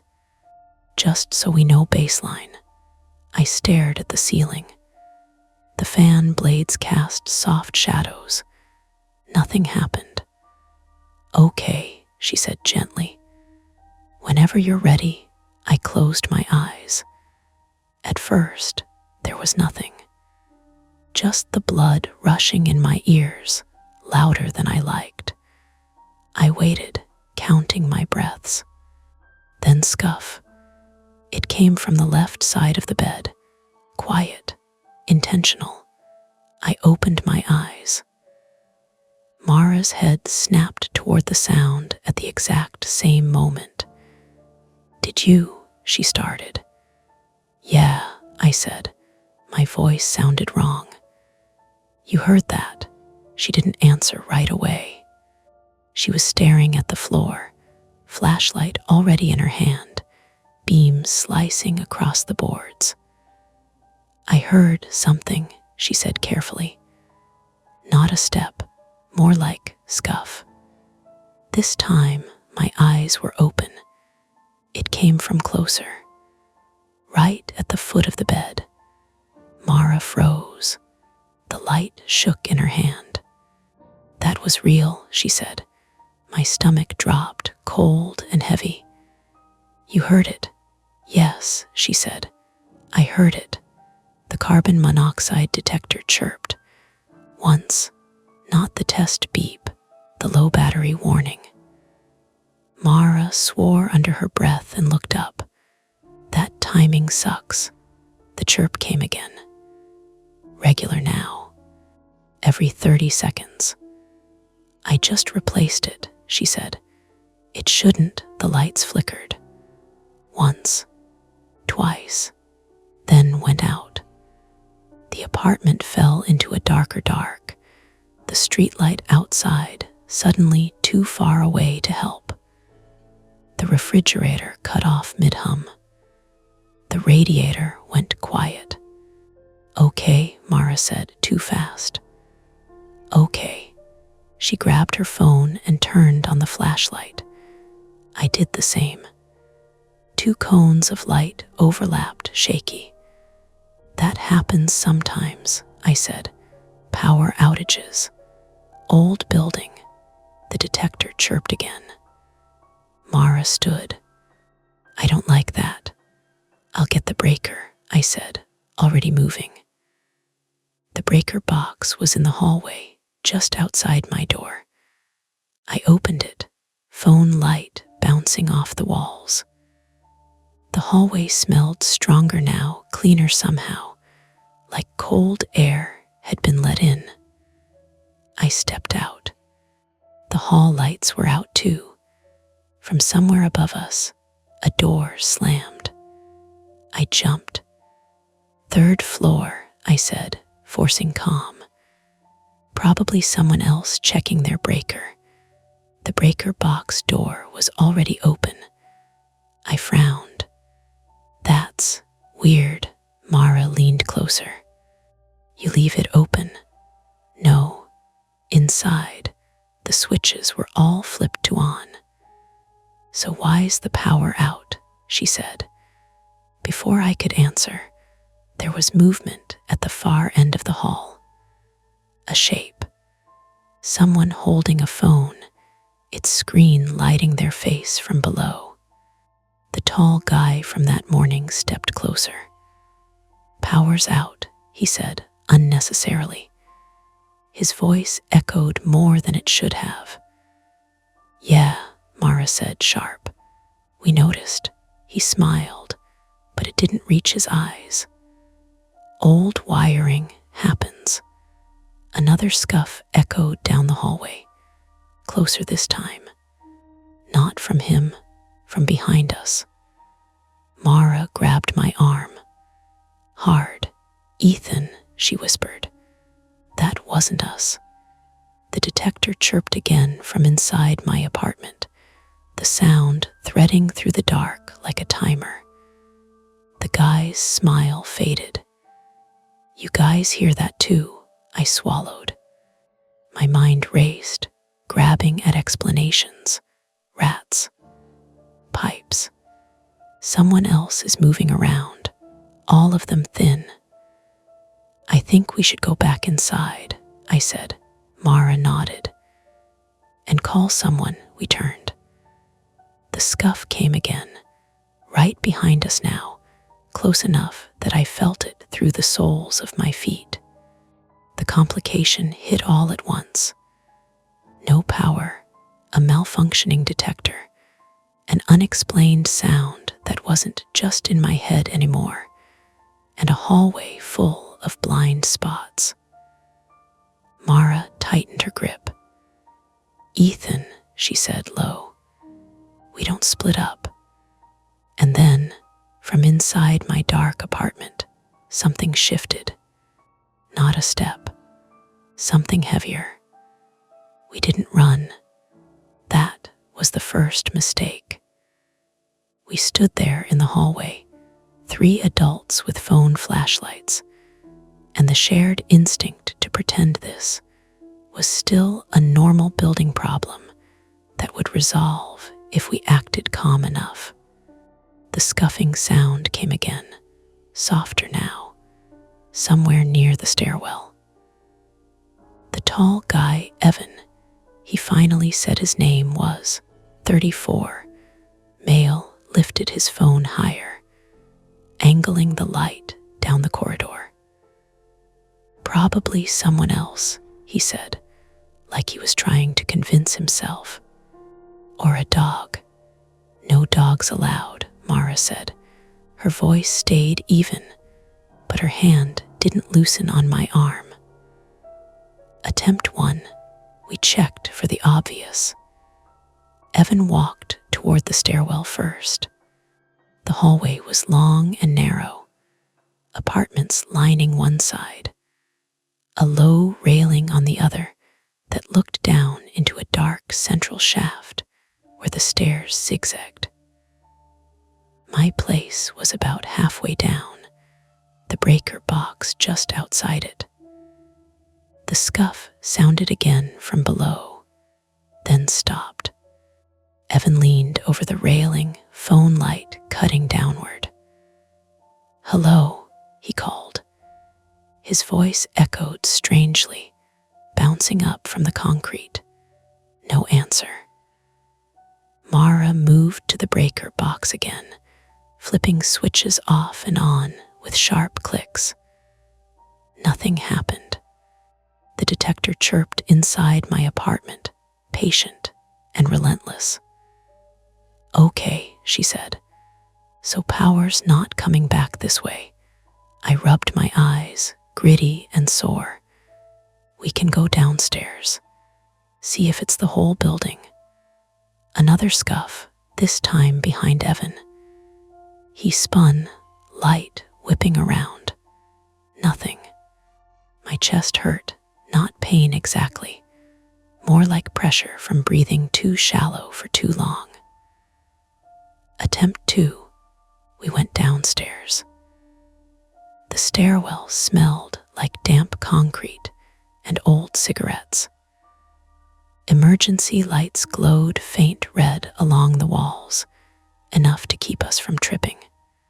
Our footsteps sounded too loud, overlapping each other in a way that made it hard to tell who was where. Halfway down the second flight, something scraped below us. Slow, dragging. Mara stopped short. I bumped into her. "That's not us," she whispered. I leaned over the railing. The bottom floor was darker, the emergency lights weaker.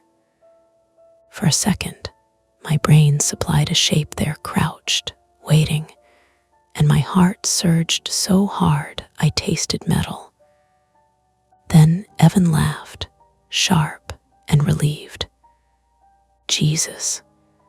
"It's a bike." Sure enough, a bicycle leaned against the wall, its kickstand half broken, so it shifted with every vibration, tire rubbing concrete. The scrape again, completely mundane. I let out a shaky breath. My legs felt rubbery. "That's our misdirection quota for the night," Mara said. "I don't want another one." On the ground floor, the glass front door showed the street outside lit and normal. Cars passed. A bodega across the road glowed warm and yellow. Power was out inside, but the city didn't care. A woman stood by the mailboxes with her phone pressed to her ear, pacing. "Yes," she was saying. "The whole building. No, I don't smell gas. No alarms except one upstairs." My stomach dropped. "Upstairs." "That's mine," I said. She glanced at me. "Your detector going off too. Low battery," Mara said automatically. "Still," the woman said. "Building management told me to call it in if anything weird happened. Attempt 3. We called for help." Outside, the rain had started again. Light, but cold. Mara dialed the non-emergency line while Evan talked to the woman. I stood under the awning, arms wrapped around myself, watching steam rise from the sewer grate like breath. Mara listened, nodded, frowned.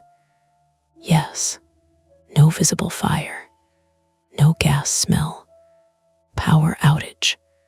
One CO detector chirping intermittently. She hung up. "They'll send someone to check," she said. "Fire department. But they're backed up. Could be 40 minutes. 40 minutes felt like a long time to leave my apartment alone with whatever was making that sound. "I should turn the detector off," I said. "At least stop the noise."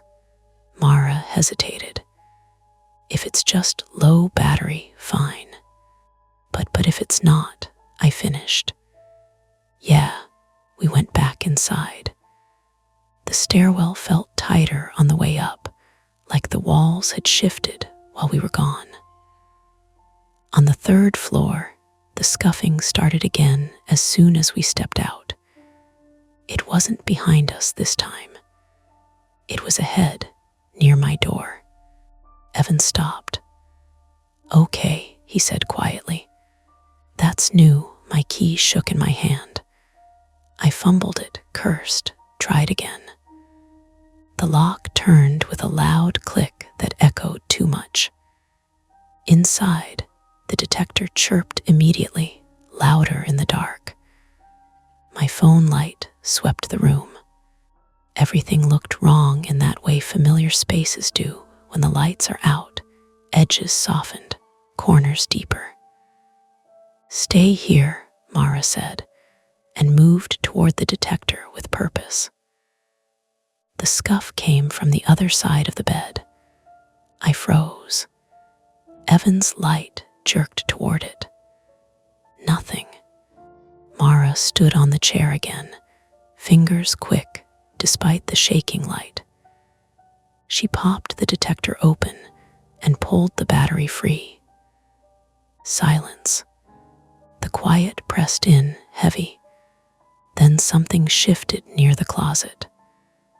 I took a step back and hit the table, hard enough to knock the mug off. It shattered on the floor, ceramic snapping like a gunshot. My heart went wild. Evan swore. "What the hell was that?" "Me," I said. "Just me." Mara exhaled slowly.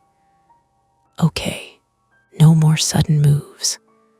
She knelt, careful, and swept her light along the base of the closet door. There was a thin gap at the bottom, dark, still. She reached for the handle. "Wait," I said. My voice cracked. "I didn't hear it open earlier." "That doesn't mean." The handle turned easily. The door swung inward.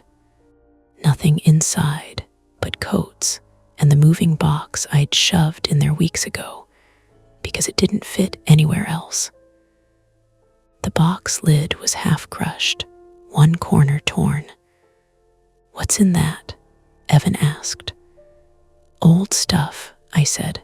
"Books, files." The scuff came again, from inside the box. Mara snapped the light down. The box shifted, barely. Another soft scrape. "Rats," my brain screamed. "Mice." That had to be it. Evan crouched and grabbed the box lid. "I'm opening it." He didn't wait for permission.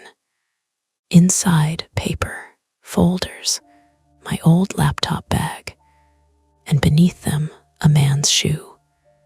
We all recoiled at once. I hit the bed this time, breath knocked out of me.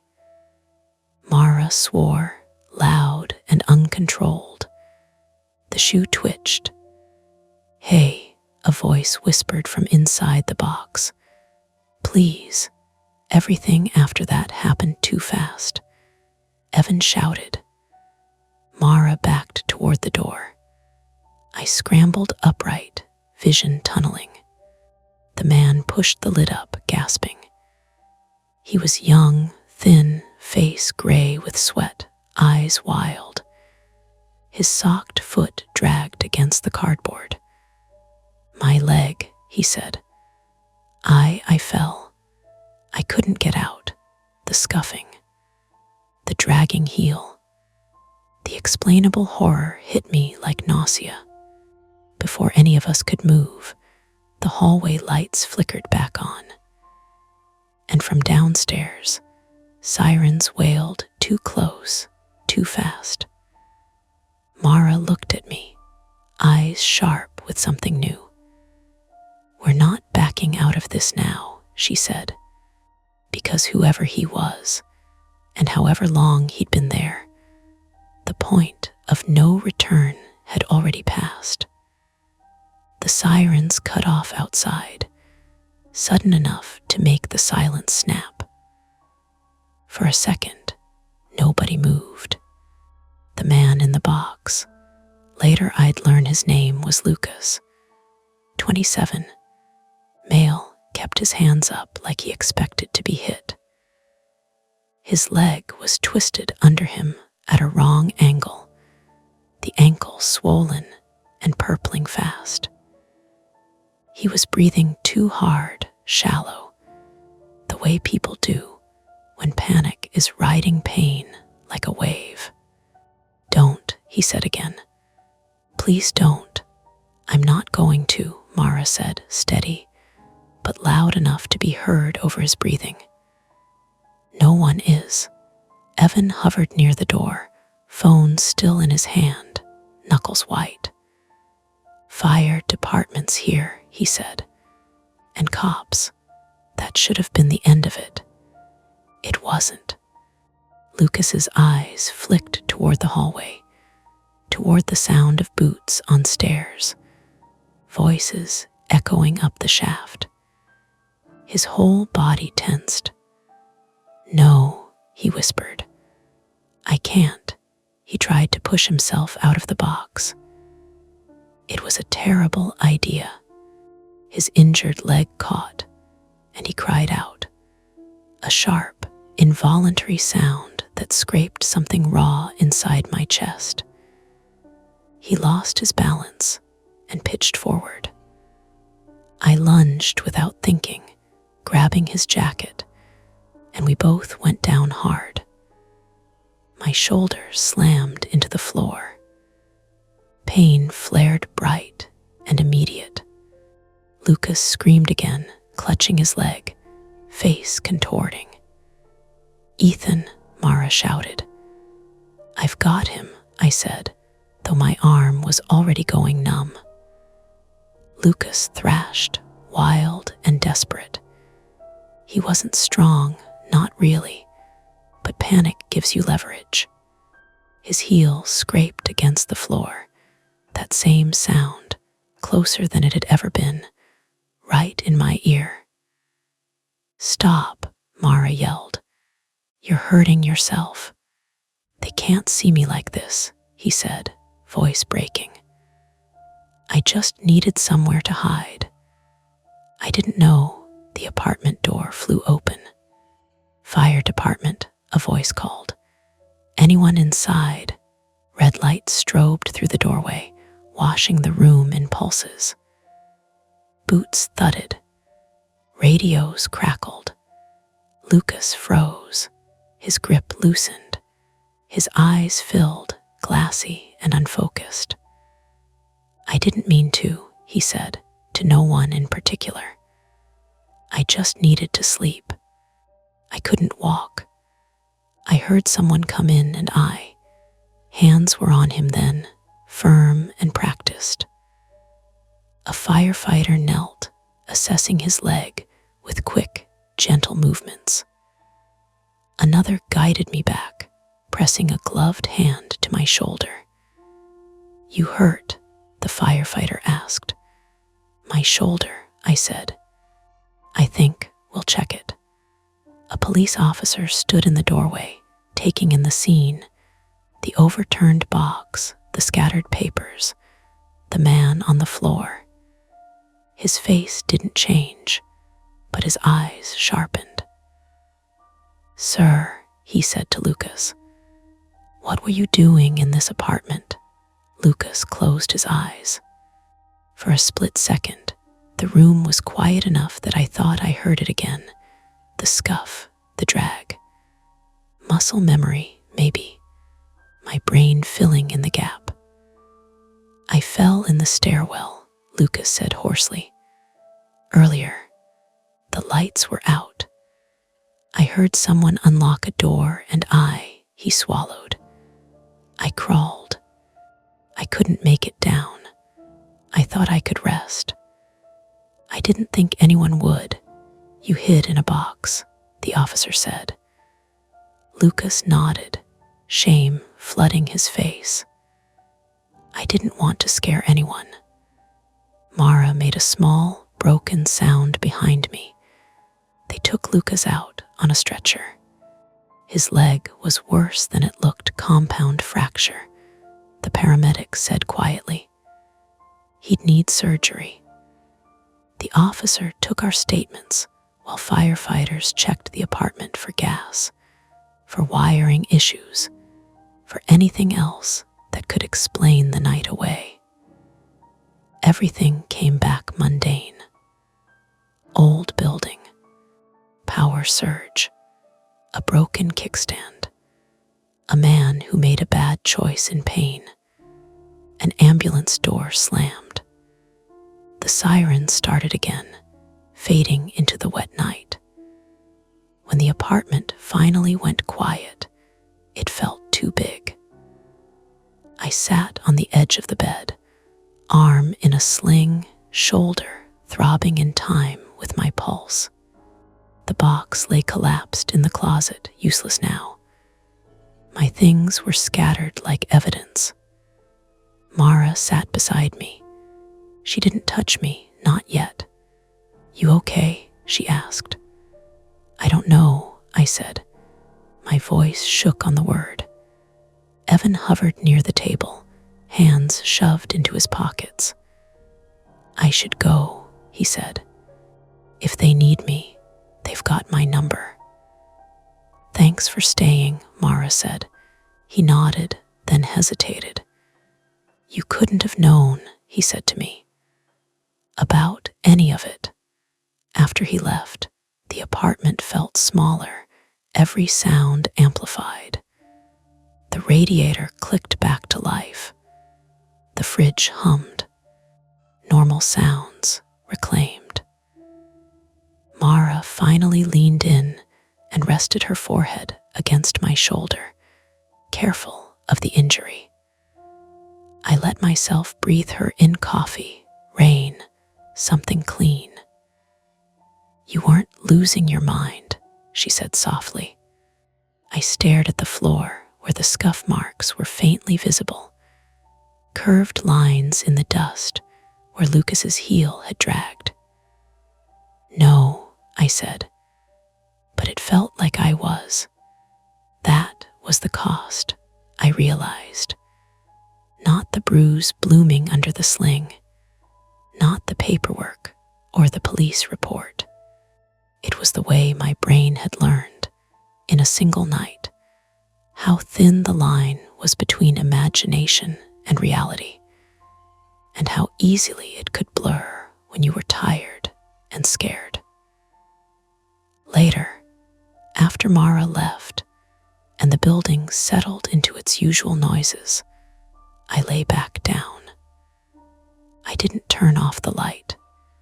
When I closed my eyes, there were no footsteps, but my body still waited for them. The sling chafed by morning. I woke up on my back with my arm pinned at a careful angle, the room washed in early gray. The apartment smelled faintly like disinfectant and wet cardboard. Someone, Mara, probably had stacked my scattered papers into uneven piles on the table. The closet door was shut again. The box was gone. For a few seconds, before the memory slid into place, I listened. There were no footsteps, just the building doing what it always did at dawn.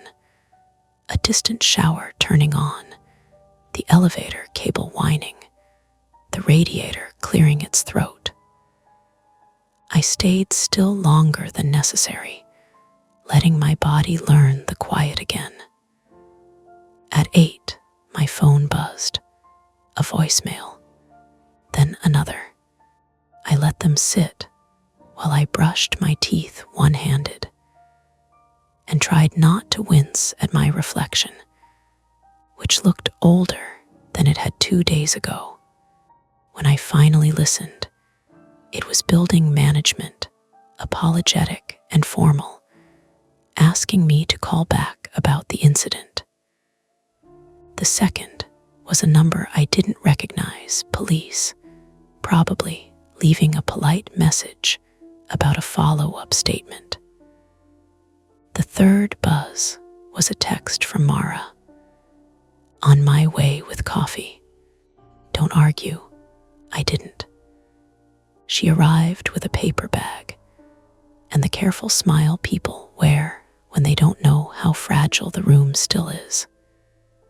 She set everything down without comment, then stood there, hands tucked into her jacket pockets, eyes scanning like she was checking for exits.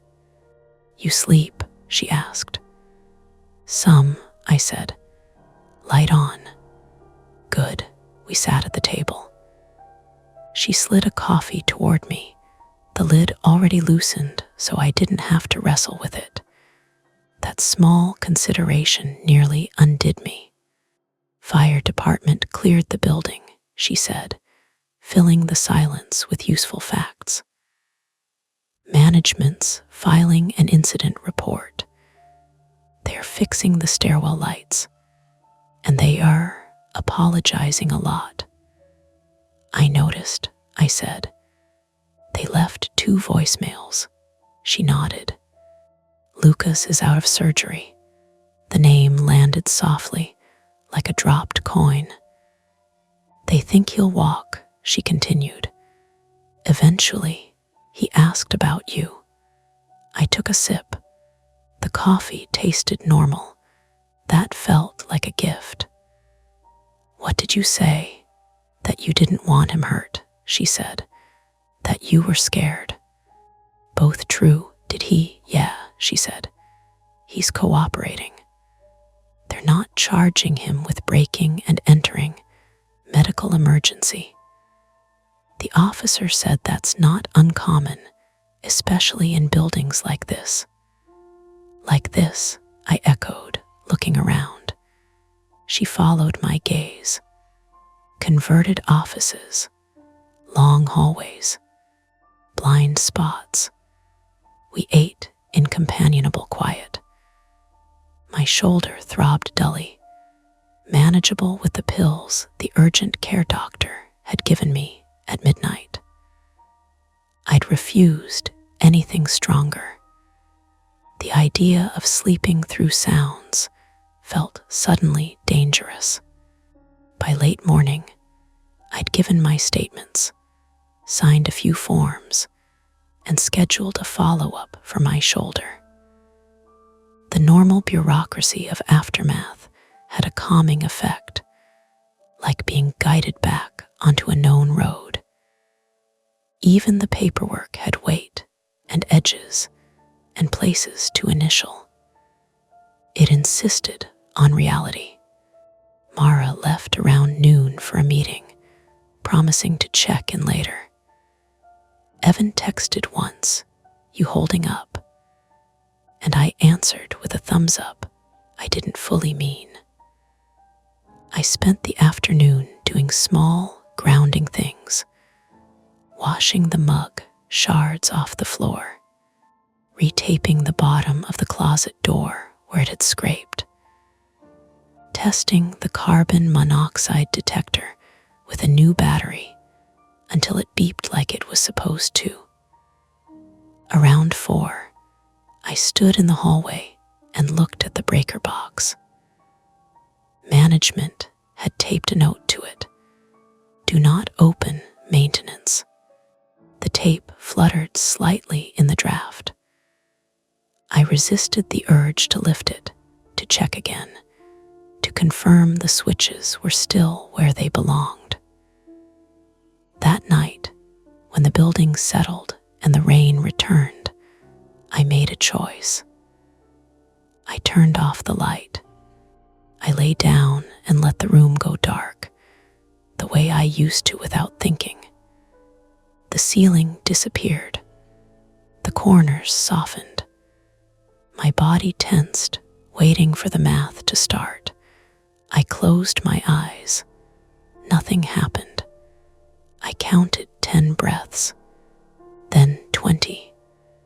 My heart slowed, inch by inch. The absence of sound was so complete it felt loud. Sleep came in pieces.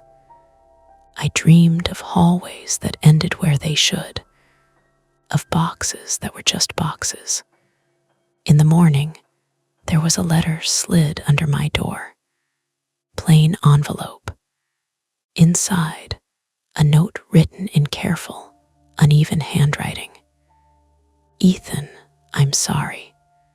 I didn't mean to scare you. Thank you for helping me even when you were afraid. I sat on the floor and read it twice. I folded it once and tucked it into a drawer with other things I wasn't ready to throw away. Life resumed in the way it does, incremental, slightly altered. The stairwell lights stayed on. The building replaced the kickstand on the bike downstairs. I learned to deadbolt my door without feeling ridiculous. I unpacked the last box because the idea of anything sealed and unknown in my apartment made my skin itch. Sometimes, late at night, When I'm especially tired, my brain still tries to supply the sound. A phantom scuff in the white noise of the city. When that happens, I open my eyes and name what I can see. The bookshelf, the door, the faint glow under the blinds. It works, mostly. There's a mark on the floor by the bed that won't quite scrub out. A pale arc where a heel dragged again and again. I could sand it, probably. Refinish the boards. I haven't. Not because I'm afraid of footsteps. Because every once in a while, I close my eyes and remember how real it felt. And how easily ordinary things can line up into something terrifying if you're tired enough, scared enough, human enough. And I like knowing exactly where that line is. The shadows fade for now, but the stories never end. Don't forget to hit like, subscribe to Mia Horror Stories, and join our community of horror lovers. If you're hungry for more, check out the next video. Just remember, the scariest part is often the one you don't see coming. Hey friends, it's your girl Mia. This is Mia Horror Stories. And tonight's story, I thought I lived alone, until I heard laughter in the ceiling is told in darkness. The screen will stay black, so you can simply listen, imagine, and feel every moment without distraction. Trust me, the build-up matters, and the ending is where the real chill hides. So don't look away, and don't leave early. The first time I heard it, I didn't even stop stirring my pasta. It was thin, like a sound that had to squeeze through something. A quick burst, 2 people, maybe, or 1 person trying not to laugh too loud. A little inhale. Then the laugh again, clipped off mid-note, as if someone pressed a hand over a mouth. My fork paused in the air. Sauce clung to the tines and slid back into the pot with a wet sound. I stood there in my sock feet in my kitchen, staring up at the ceiling like the ceiling had done something wrong. In an old building, you hear things. Pipes that tick when they cool. Radiators that ping. The elevator cables humming at night. Footsteps that aren't yours because sound doesn't respect leases. I'd made peace with all of that. This wasn't a pipe. I turned the burner down and listened harder, the way you do when you want your brain to behave and stop making stories. The apartment smelled like garlic and dish soap, and the citrus cleaner I'd used on the counters earlier. My phone sat face down by the cutting board, buzzing faintly every few seconds, because my mother liked to send messages in flurries instead of sentences. Nothing. I exhaled, a little annoyed at myself. I was alone. I lived alone. That was the point. That was why I'd picked a 1-bedroom at the top of the building, why I'd paid extra for top floor like it was a charm. I leaned over the pot to taste the sauce, burned the tip of my tongue, swore softly, and turned toward the sink. That's when it happened again. Not loud, not a scream, not something theatrical, just laughter, quick and bright, coming from somewhere it shouldn't, from above me. I set the spoon down carefully, like I didn't trust my hands. The sound faded into a scuff, someone shifting weight, maybe, and then into the normal apartment noises. The refrigerator fan, a car going by on the street below, the faint thump of my neighbor's music through a shared wall. I reached up and pressed my palm to the ceiling. Cool drywall, smooth paint, nothing that could hold a person. My name is Mara Klein. I'm 32. I moved to Portland, Oregon 2 years ago because I'd run out of polite ways to tell people in Chicago that I didn't want to go to another wedding, another baby shower, another night out that ended with everyone shouting over each other in a bar that smelled like sweet beer and desperation. Portland had seemed like a place where you could disappear without it being a tragedy. I rented a unit in a brick building in Goose Hollow, close enough to downtown that I could bike to work, old enough that no one expected the lobby to smell like money. The listing said charming, which meant crooked floors and radiators that screamed in winter. It also meant thick walls and a view of trees, and I liked that. I work at an insurance office near Pioneer Square doing claims processing dry work with a steady paycheck and fluorescent lighting that makes everyone's skin look slightly green. I'm not proud of it, but I'm not ashamed either. It's a job that doesn't follow me home. Home, for me, has rules. Shoes off at the door. Keys always hung on the hook. Dishes rinsed before bed. Deadbolt the minute I'm inside. It's a system. Systems are how I deal with the part of my brain that likes to imagine worst-case scenarios. It isn't dramatic.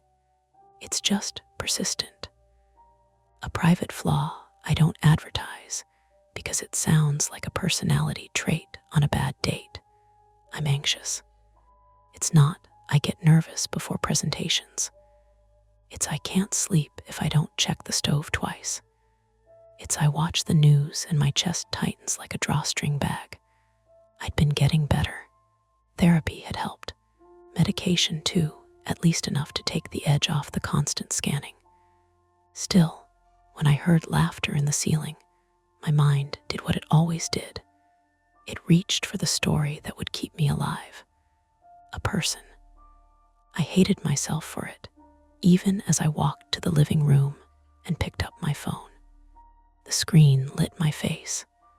7:46 p.m. Tuesday. I opened the building's group, chat 1630 SW 18th residence, and stared at the blank message field. My thumb hovered. What was I going to type? Hey, does anyone else have a secret attic roommate? No. I backed out and opened my contacts instead. My upstairs neighbor didn't exist top floor. That was the selling point. So the next best thing was my across the hall neighbor, the only person I'd spoken to more than twice since moving in. His contact was saved as Ben 4B because I am a terrible adult in some specific ways. I hit call before I could overthink it. He picked up on the third ring, voice muffled like he was chewing. Mara. Hey, I said, trying to sound normal. Sorry, are you home? A pause, swallow. Yeah, why? Did you? I stopped because the sentence sounded ridiculous. Do you ever hear people like above us? He didn't answer right away, which made my stomach tighten. Then he laughed, a single burst. You mean the building? The building makes noises. The pipes. No, I said too quickly. Not pipes. Another pause. I heard something shift on his end, maybe him standing up or moving away from the TV. What did you hear? That's the thing. It sounded like laughter, a beat, and then laughter. I stared up at my own ceiling as if it might respond. Yeah. He was quiet long enough that I pulled the phone away and checked I hadn't lost signal. Then he said, okay, that's weird. The fact that he didn't immediately dismiss it made my skin prickle. Can you come over for a second? I asked, and hated how small my voice sounded. Sure, he said, give me a minute. When I ended the call, the apartment felt different, like I'd admitted something to myself, and now it was in the air. I turned off the burner in the kitchen. The sauce could wait. I walked through my rooms in a slow loop, like moving would make me calmer. My one bedroom wasn't anything special. A couch that had survived 2 moves, a bookshelf with uneven stacks, a plant I kept half alive out of spite. The windows were old and a little drafty.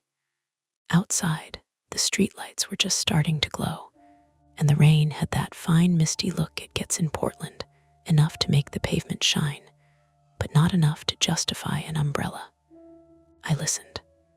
Nothing. No laughter. No footsteps. Just the steady, innocent noises of a building settling into evening. My phone buzzed again, my mother. Did you ever call the plumber about that sink? I didn't respond. There was a knock at my door, brisk and familiar. I opened it to Ben Hosser, 41. Male stood in the hallway in a flannel shirt and jeans like he'd dressed for the weather even indoors. He had a kind face in a tired way, with light stubble and eyes that looked like they'd spent years learning how to be patient. He held a paper towel in one hand, as if he'd been mid-dinner and didn't want to touch my doorknob with sauce fingers. He glanced past me into my apartment, not nosy, more like checking the vibe. You okay? I think so, I said. Can you come in? Tell me if I'm losing it. He stepped inside and stood where the entryway opened into my living room, hands slightly raised, making a show of being harmless. You're not losing it. Buildings are just weird. I shut the door behind him and locked it without thinking. The deadbolt made a thick, satisfying click. Ben's eyes flicked to my hand on the lock. He didn't comment. Where were you when you heard it? He asked. In the kitchen, I said, over the stove. He followed me in, shoes still on because we were both pretending this was casual and temporary. The kitchen light was harsh, making the counters look too clean, too exposed. I pointed up. It was right there, like directly above. Ben stood under the spot and tilted his head. He didn't smile. He listened with his whole body jaw set, like he was trying to pick up vibration through his teeth. We waited. A minute passed. 2.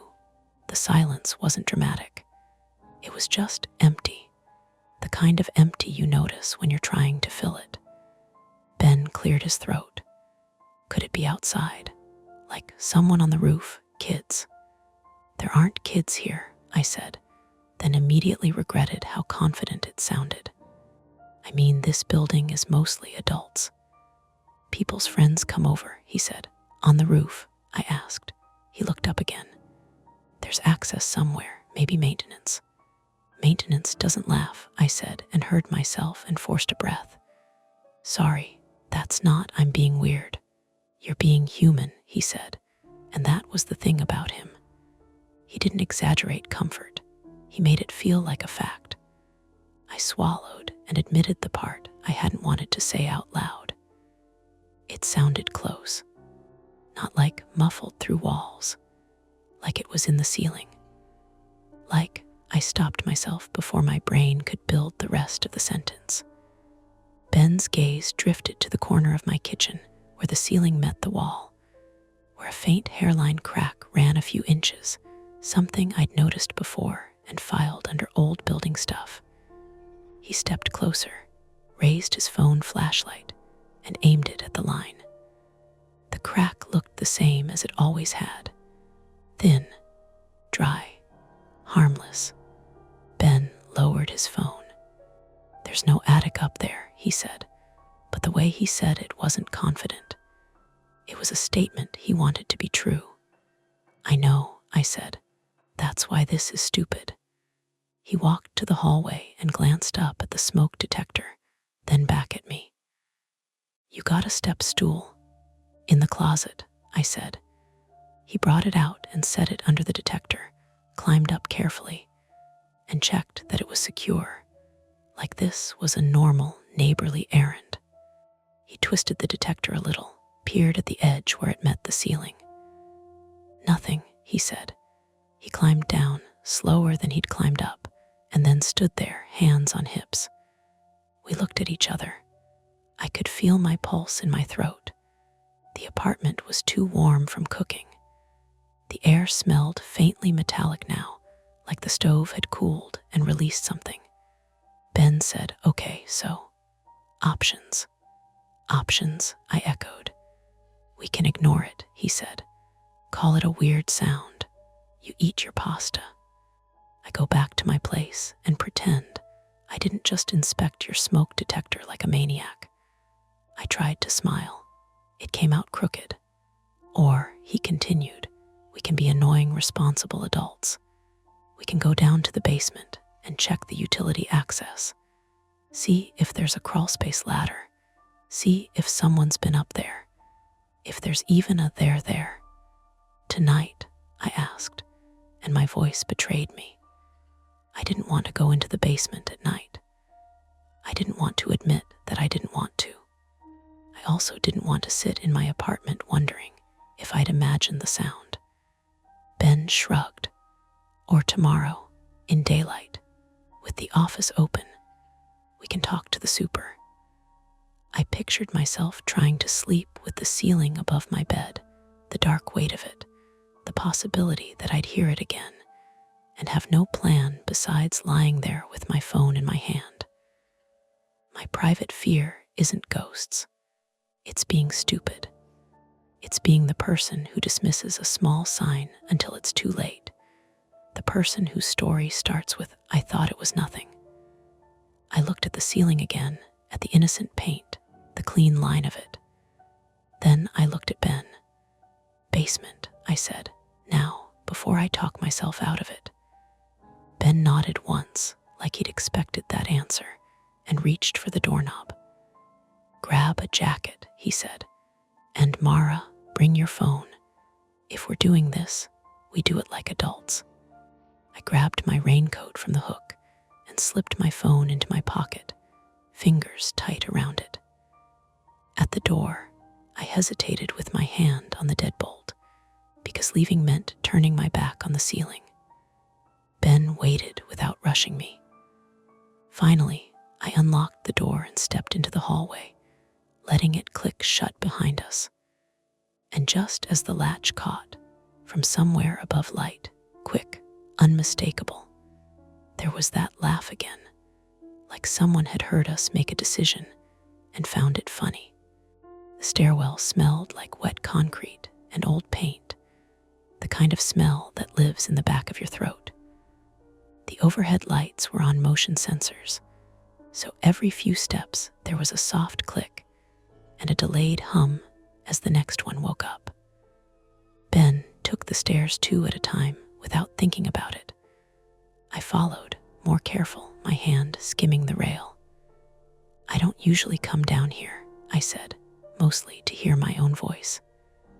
"Most people don't," Ben said, "which is why it's where problems hide." The basement door was metal and heavier than it needed to be. Ben shoved it open with his shoulder.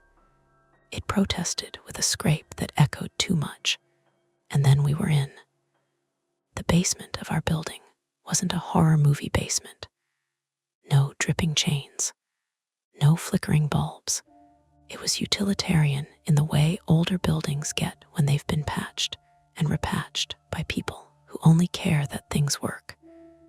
Concrete floor, exposed pipes running like ribs along the ceiling, row of storage cages made from chain link, each tagged with apartment numbers in fading Sharpie.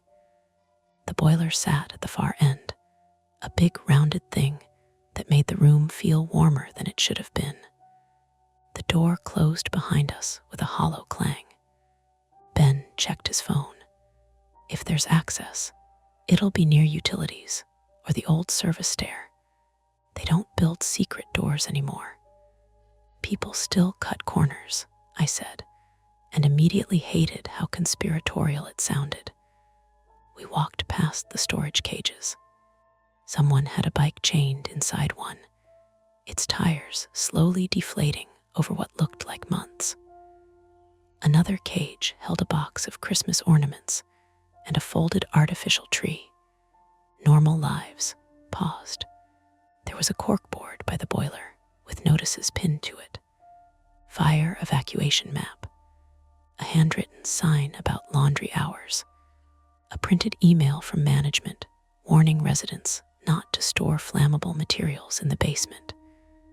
At the bottom, a maintenance log in a plastic sleeve. Ben leaned in to read it. "They actually keep this updated," he said, sounding impressed. I stepped closer. The last entry was from 3 weeks ago. Roof access inspected. Ladder secure. Lock replaced. Initials underneath. "Roof access," I said. Ben murmured. He scanned the wall above the log, then turned and started following the pipes with his eyes.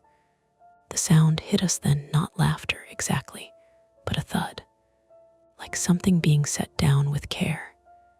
It came from above, traveled through the pipes, and settled in my chest. I stopped walking. "Did you hear that?" Ben froze. He waited a second, then nodded. "Yeah." We stood there, listening. The boiler ticked. Water moved somewhere far away. The building did what buildings do. "It could be someone on the roof," Ben said. "Maintenance. Or someone who shouldn't be there," I finished. He didn't argue. We followed the pipes to a narrow alcove, partially hidden behind the boiler. There was a door there, painted the same institutional beige as everything else, with a simple metal handle and a deadbolt that looked newer than the rest. A small sign above it read, "Authorized personnel only." Ben reached for the handle, then stopped. "We should probably," another sound cut him off. This time, it was unmistakable. A laugh, brief and breathy, muffled but human. Close enough that I felt it more than heard it. My phone buzzed in my pocket at the same moment. I flinched hard enough that Ben swore under his breath. I pulled it out. The screen lit up with a notification I'd never seen before. "Carbon monoxide detected. Source, living room sensor. Status, active." For a second, my brain refused to process it. Then everything else dropped away. "I have a co-alert," I said. The words came out flat, like I was reading them off a card. "In my apartment." Ben's face changed. Not panic focus. "That's time sensitive," he said. "That's not a maybe later thing." "I checked the stove," I said too fast. "I turned it off. The boiler's down here." "It's not. Co doesn't care what you checked," he said gently. "It cares what's leaking." Another thud from above, heavier this time. The pipes vibrated. The laugh came again, sharper, like someone had lost patience. Ben took a breath. "Okay, we have 2 problems that might be one problem." I stared at the door marked "Authorized personnel only." My private fear that I'd miss the small sign, that I'd be stupid, pressed in on me until it was hard to breathe. "If someone's up there messing with something," I said, "and it's causing a leak, then it's not just you," Ben said. "It's the building." He reached for the door again. "Wait," I said, and grabbed his arm. My hand shook. "Shouldn't we call 911? Or the gas company? Or someone official?" "Yes," he said. "But if there's an active leak and someone is physically there, we also need eyes. We need to know if there's an immediate shutoff. We don't have time to leave and come back." My phone chimed again. "Co-levels rising. Evacuate if possible." The word evacuate made my stomach drop. "Ben, I know," he said. "We check quickly. If anything looks off, we get out and call. Deal." This was the choice. Stay put and wait for authority, or move toward the thing making noise and trust that we could handle what we found. Every part of me wanted to default to procedure, to distance. But the alert on my phone kept pulsing, insistent. "Deal," I said, even as my pulse skidded. Ben twisted the handle. "Locked." "Of course," he muttered. He looked around, scanning the alcove. There was a breaker panel nearby, its metal door hanging slightly open. He flipped it shut out of habit, then paused. "This shouldn't be open." He knelt and shone his phone light along the base of the wall. There were scuff marks there, fresher than the rest of the floor, like something had been dragged. "Someone been through here," I said. "Yeah," he said. "And recently."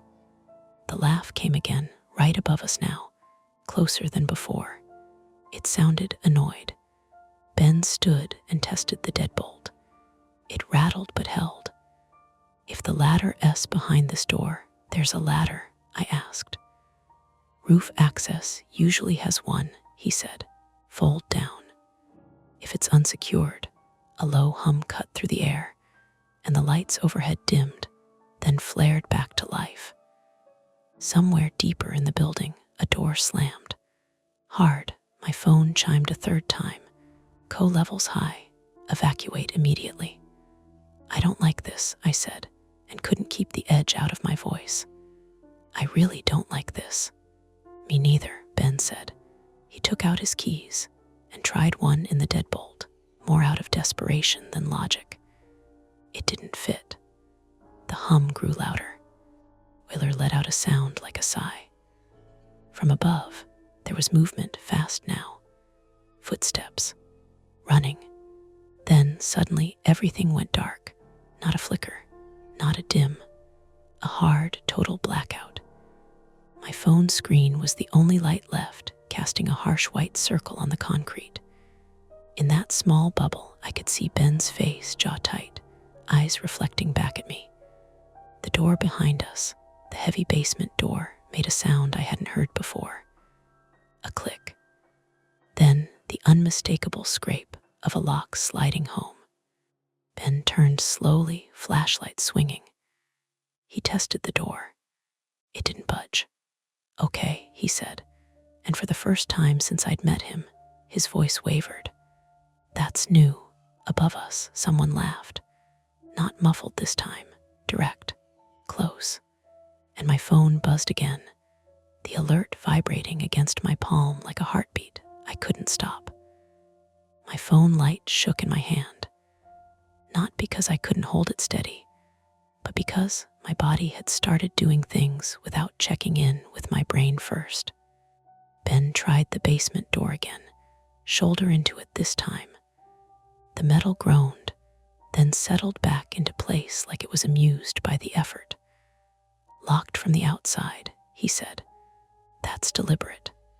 "Fire code violation," I said automatically. My mouth was dry. "That's illegal. Doesn't help us right now," he said, but he nodded like the words mattered anyway. The laughter above us faded into movement, footsteps crossing something hollow.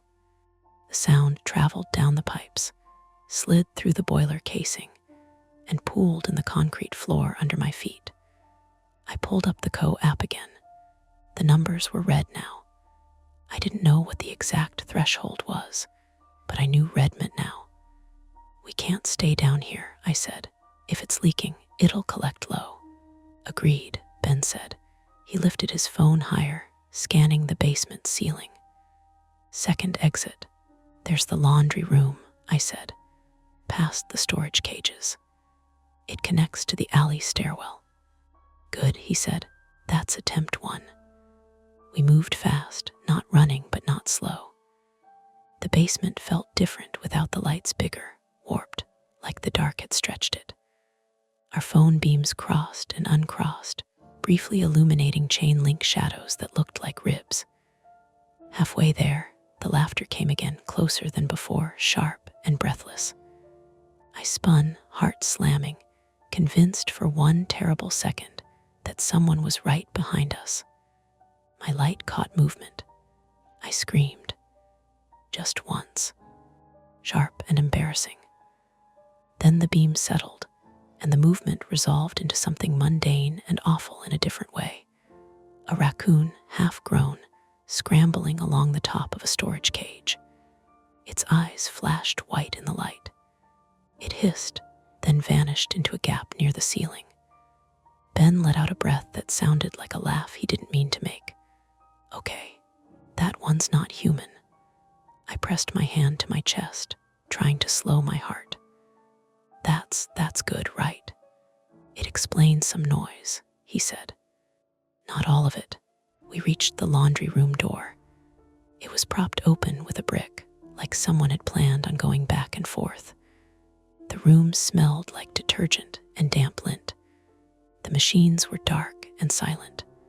The alley stairwell door was at the far end. Ben crossed the room and grabbed the handle. Locked. He rattled it harder. Nothing. "Isn't that an exit?" I asked. "It should be," he said. He leaned closer, phone light sweeping over the frame. "They've added a padlock." My stomach dropped. "For what reason?" "People sleeping in the stairwell," he said, "or dumping, or management being cheap." Another alert buzzed on my phone. I didn't look this time. I didn't need to, so attempt one fails, I said. My voice sounded steadier than I felt. "What's attempt two?" Ben glanced back toward the utility alcove. "Roof access." "That's where the noise is," I said. "Which might be where the shutoff is," he countered. "Or at least ventilation. Co's coming from somewhere. Boilers, furnaces, blocked flues, those are all up and down problems." I thought of the maintenance log. Roof access inspected. Ladder secure. Lock replaced. "And if someone's already there?" I asked. "Then we don't surprise them," he said. "We announce ourselves. We keep distance." "Ben, I know," he said quietly. "But we're out of exits." The laughter came again, then stopped abruptly, like someone had heard us talking. We went back the way we came. My legs felt heavier now, like the air itself had thickened. I was starting to feel a pressure behind my eyes, a dull headache blooming. I couldn't tell if it was fear or carbon monoxide or both. At the utility door, Ben tried the deadbolt again. No give. He backed up and scanned the alcove. "There's got to be another way up." I followed his light. The pipes overhead disappeared into the ceiling through rough holes, their edges chipped and patched. In one corner, partially hidden behind conduit, was a metal hatch, smaller than a door. Painted over so many times it blended into the wall. Ben reached up and pulled. It didn't budge. "Help me," he said. We tugged together. The hatch came loose with a shriek of metal on metal and dropped open far enough to reveal a ladder folded up inside the wall. "Roof access." "Of course," I muttered, because why would it be straightforward? Ben climbed first, slow and careful. "I say get out, you get out," he said. "Where?" I asked. He paused. "Fair point." I followed him up, my phone clenched between my teeth for light. The ladder rattled under our weight. The shaft was narrow, the walls close enough that my shoulders brushed paint flakes loose. The air was warmer here, stale. Halfway up, I smelled it. Not gas, something sharper, exhaust. "Ben," I said around the phone. "I smell it too," he said. "Don't breathe deep." At the top of the ladder was another hatch. This one wasn't locked. It was bent. Ben pushed it open. The roof access room was small and low, with a single emergency light glowing dim red. Ductwork crisscrossed the ceiling. A vent pipe ran up through the roof, its cap missing. And in the corner, hunched over a portable generator the size of a cooler, was a man. He jerked when the hatch opened, scrambling back. He was thin, late 20s maybe, with a hood pulled up and grime streaked across his face. His eyes darted between us and the ladder. "Don't," he said, voice cracking. "Just don't." The generator sputtered, then roared louder. The exhaust hose attached to it led straight into the vent pipe. My stomach turned. "You're pumping fumes into the building," Ben said, slow and loud. "You're poisoning people." "I needed power," the man snapped. "I needed heat." I wasn't. Another laugh burst out of him, wild and sharp, and I realized with a cold clarity that this was the sound. Not joy, not humor, stress leaking out sideways. You locked the basement, I said. Why? They kept coming down, he said. I heard voices, I thought. He stopped himself, breathing hard. I didn't want anyone to take it. Take what? Ben asked. The man gestured vaguely. My spot. Below us, somewhere deep in the building, something clanged. The generator surged. My phone buzzed again. This time, the alert was different. Connection lost. No signal, I said. Ben took a step forward. We're calling this in. You're shutting that off. The man shook his head, backing toward the door that led out onto the roof. I can't. If it shuts off. If it doesn't, people die, Ben said. For a split second, no one moved. Then the man bolted. He slammed through the roof door, the wind yanking it open. Cold air rushed in, a sudden relief that made me dizzy. Ben swore and lunged for the generator, fumbling with the controls. Help me. I grabbed the exhaust hose, yanked it free from the vent. Hot metal burned my palm. Screamed and dropped it, skin already blistering. The generator coughed, sputtered. Below us, the building groaned. Then, with a sound like tearing fabric, the ladder we'd climbed shuddered and gave way. The bottom rung snapped loose from the wall. It crashed down into the darkness below, taking half the ladder with it. Ben and I stared at the gap where our exit had been. Wind howled through the open roof door. The generator roared back to life, and we were no longer trapped in the basement. We were trapped above it. The wind coming through the roof door cut straight through my jacket. It smelled like rain and hot metal, and something sour underneath, like insulation that had been cooked too long.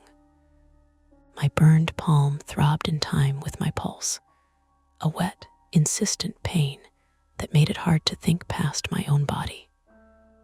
Ben slammed his shoulder into the generator's side, knocking it half a foot across the concrete. The exhaust hose rattled loose again. Kill it, I said. Just kill it. I'm trying, he snapped, fingers flying over the controls. The generator coughed, sputtered, then steadied. Too steady. The emergency light flickered overhead. Red, unhelpful. Below us, the open shaft yawned black where the ladder had been. I edged closer and looked down. I couldn't see the bottom, just the faint glow of phone light from somewhere far below, reflecting off metal. How far? I asked. Too far, Ben said without looking. You'd break something. A gust slammed the roof door shut behind us with a bang that made me jump. For a half second, I thought the man had come back. Ben froze. I held my breath. Nothing. The door rattled in the wind, then stilled. My phone vibrated weakly in my pocket, like it was trying to be useful without quite managing it. I pulled it out. No bars. Battery down to 12%. Co-levels, Ben asked. Still high, I said. Slower rise, maybe. Or my phone's lying. That's not comforting. Another laugh drifted in from somewhere outside. Fainter now, further away. He's on the roof, I said. He didn't get far. Ben finally managed to choke the generator down to a sputter. The noise dropped, then surged again like it was offended. He swore and kicked the side panel. It popped loose. Careful, I said. I know, he said, breath coming fast. I know. The wind picked up, whistling through the missing vent cap. Cold air poured down the pipe, pushing exhaust back into the room in erratic bursts. My head swam. This is making it worse, I said. Pressure changes. Ben glanced up at the vent, then at me. We need that door open. We need airflow. And the guy. He's not coming back in here if we block him out. I limped to the roof door and shoved it open again, bracing it with my shoulder. The night exploded around us, dark sky, city lights blurred by mist, the sound of traffic distant and indifferent. The roof was gravel and tar, uneven underfoot, dotted with vents and the low hum of the city. The man was halfway across it, stumbling more than running. He slipped, caught himself, then turned when he saw us. "Don't," he shouted, voice ragged. "You shut it off and they'll find me." "They're already finding you," Ben said, stepping out beside me. "You've poisoned the building." "I didn't mean to," the man said, backing toward the edge. "I just needed somewhere dry. Somewhere no one would," he laughed again, high and broken. "I didn't think anyone lived up here." I felt something twist in my chest. "I do," I said. "I live right under you." He hesitated. For a second, he looked young. Scared, below us, somewhere in the building, an alarm started wailing. Not my phone this time, the building's. "That's the co-system," Ben said. "Management installed it last year." The man's eyes darted. "I can't go back to a shelter," he said. "I can't. You don't have to go anywhere right now," I said, surprising myself with how steady my voice sounded. "You just have to stop this." He shook his head. "They'll call the cops." "They're already on their way," Ben said, "because people are in danger." The man's laugh cut off abruptly. He lunged not at us, but at the generator inside the access room. "No," Ben shouted. He tackled the man just inside the doorway. They went down hard, bodies slamming into concrete. The generator lurched, the exhaust hose tearing free completely. A thick cloud rolled out, gray and choking. I gagged, eyes burning. My burned hands screamed when I grabbed the hose again, but I held on this time, teeth clenched, and dragged it toward the open roof door. Ben grunted, struggling with the man, who was stronger than he looked and fueled by something close to panic. They crashed into the wall. The emergency light shattered, plunging the room into darkness broken only by my phone's glow and the city lights outside. "Get it out," Ben yelled.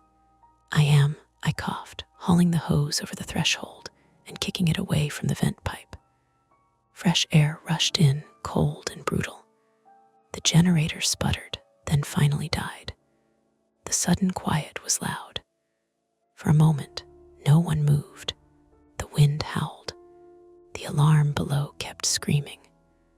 The man lay on the floor, chest heaving. Ben sat back on his heels, face gray, eyes unfocused. "You okay?" I asked him. He nodded once. "You?" I looked down at my hand. The skin was angry red, blistered, already swelling. "I'll live." The man started laughing again, softer this time, almost hysterical. "I didn't think anyone would notice," he said. "I didn't think," Ben stood slowly. "You locked people in a basement." "I was scared," the man said, and the words came out small. I heard voices. I thought of my own fear, the way my brain filled silence with stories. I didn't say anything. Sirens wailed in the distance, growing louder. Red and blue lights began to paint the low clouds. The man curled in on himself. When the police came up onto the roof, it was messy and procedural and painfully normal. Hands up, cuffs, blankets, questions shouted over wind and alarms. Paramedics took one look at my hand and clucked, wrapping it in cool gauze that stung in a clean, honest way. They put oxygen on both of us. I sucked it in greedily, my head clearing inch by inch. Down below, residents gathered in the street in pajamas and coats, faces lit by emergency lights. I saw my building from above for the first time, and it looked small, fragile. Ben and I sat on the edge of the roof, feet dangling, wrapped in identical silver blankets. The cold seeped through anyway. "I'm sorry," he said quietly, staring at his hands. "I should have called first." "I'm glad you didn't," I said. My voice shook now that it was safe to do so. "I wouldn't have gone alone." We sat in silence as the wind tugged at the blankets.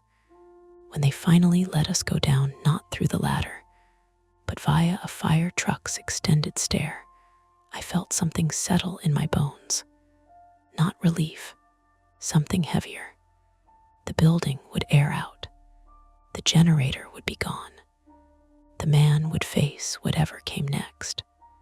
But I knew, with a certainty that scared me more than the laughter had, that every time I stood in my kitchen now, I would look up and listen. They took me to the emergency department in a van that smelled like disinfectant and wet rubber. I kept apologizing for bleeding on the seat until the paramedic told me kindly, firmly, to stop talking. Oxygen makes everything feel unreal. The city slid by outside the small rear windows, lights smeared by rain, and I tried to catalog details the way my therapist had taught me. Blue jacket, plastic clip, the sound of Velcro. It worked a little. At the hospital, they sat me in a curtained bay and ran cool water over my hand until the burn stopped screaming and settled into a deep, pulsing ache. 2nd degree, they said. Blisters intact. No surgery. I nodded like I understood, wrapped it carefully, and handed me paperwork and a prescription and a warning about infection. They asked me if I'd lost consciousness. I said no. They asked if I'd been dizzy. I said yes, but that it could have been the smoke or the stress or the way my body reacts when it thinks it's trapped. They wrote things down. They took my vitals twice. Ben sat in a chair by the curtain, blanket folded in his lap like he didn't trust it anymore. His knuckles were scraped. One of his wrists had started to swell. He kept flexing his fingers, checking that they worked. "I'm fine," he said for the 3rd time when a nurse glanced at him. "I really am." They let him go before me. I watched him stand, a little stiff, and felt something close to panic that he might just leave. Instead, he waited by the wall, scrolling through his phone, stopping every few seconds to look up at the hallway like he was listening for something. When they finally discharged me, it was after midnight. The rain had picked up, heavier now, the kind that soaked your shoes in seconds. Ben held an umbrella over my head like it mattered. We didn't go back to the building. Management had sent a mass text while we were in the hospital. Building temporarily closed pending inspection. Please make alternate arrangements. It was written in the polite, bloodless language of liability. I stayed on Ben's couch that night. It smelled like laundry detergent and coffee. He gave me a t-shirt to sleep in and insisted on the couch himself, even when I told him it was ridiculous. "I don't mind," he said, "and you probably shouldn't be alone tonight." He didn't say because of what happened, but we both knew. Sleep came in pieces. I dreamed of ladders and vents and laughter that turned into coughing. I woke up every hour, checking the ceiling above me, then feeling foolish because there was nothing there but smooth plaster and a smoke detector that blinked green. In the morning, my phone buzzed with missed calls. My mother frantic. A number I didn't recognize, likely the police. An email from management with more words and still no answers. The police interview happened that afternoon in a quiet room that smelled faintly of lemon cleaner. The officer was patient. He asked me to start from the beginning, and I did, right up until the point where everything became a series of reactions instead of choices. They had the man in custody, he said. Trespassing. Endangerment. He used other terms, heavier ones, and then softened them again. The man had been living rough, moving from roof to roof, using generators and extension cords when he could. Our building hadn't been the first. Why the laughter? I asked before I could stop myself. The officer paused. Some people laugh when they're under stress, he said. It's not joy, it's a release. I nodded, like that closed something. The building reopened 3 days later. Inspection passed. Vent repaired. New locks installed. A notice taped to the front door reminding residents not to prop exits open and to report suspicious activity. The word suspicious activity made my chest tighten. I went back during daylight. My apartment smelled stale, like a place that had been sealed too long. I opened every window and let the cool air rush through. The sauce pot was still in the sink, exactly where I'd left it, a thin skin dried on top. I threw it away without thinking. The ceiling looked the same. Smooth. Innocent. Management offered a rent credit. They apologized. They promised additional security. A new camera appeared in the basement the following week, its small red light steady and unblinking. Ben walked me up when I finally stayed overnight again. He lingered in the doorway, hands in his pockets. "You good?" he asked. "I think so," I said. It was true in the limited way truths sometimes are. "Thank you for everything," he shrugged. Neighbors. After he left, I locked the door and stood there longer than usual, hand resting on the deadbolt, feeling its weight. I made tea. I sat on the couch. I let the quiet settle. The private fear didn't disappear. It never does, but it changed shape. It wasn't about missing signs anymore. It was about what happens after you see them, how you live in a place knowing how thin the barrier is between ordinary and dangerous. Weeks passed. Hand healed into a shiny patch of new skin that pulled when I stretched it too far. I went back to work. I processed claims about water damage and car accidents, and one carbon monoxide incident that made me stare at the screen until my supervisor asked if I needed a break. I started therapy again. I told my therapist the whole story, even the parts that made me feel foolish. She listened without interrupting. "What do you do when you hear something now?" she asked. "I listen," I said. "And then I check." "Both," she said, like that mattered. One evening, a month later, I was cooking again. Different sauce, different pot. The rain was light, barely there. I heard a sound from above me, a thump, a scrape. My body reacted before my brain did, heart racing, breath shallow. But then I waited, I counted. I noticed the rhythm. Footsteps, normal ones. Someone on the roof during a maintenance check, maybe. Or the raccoon again. I checked the building chat. A message from management. Roof work scheduled tonight. Noise expected. I exhaled. I finished cooking. I ate at the counter. I washed the dish and dried it and put it away. Later, lying in bed, I stared at the ceiling and let myself remember the laugh not as a threat, but as a fact. A sound a human made under pressure. The building creaked. Pipes ticked. The city hummed. Almost ordinary. I slept.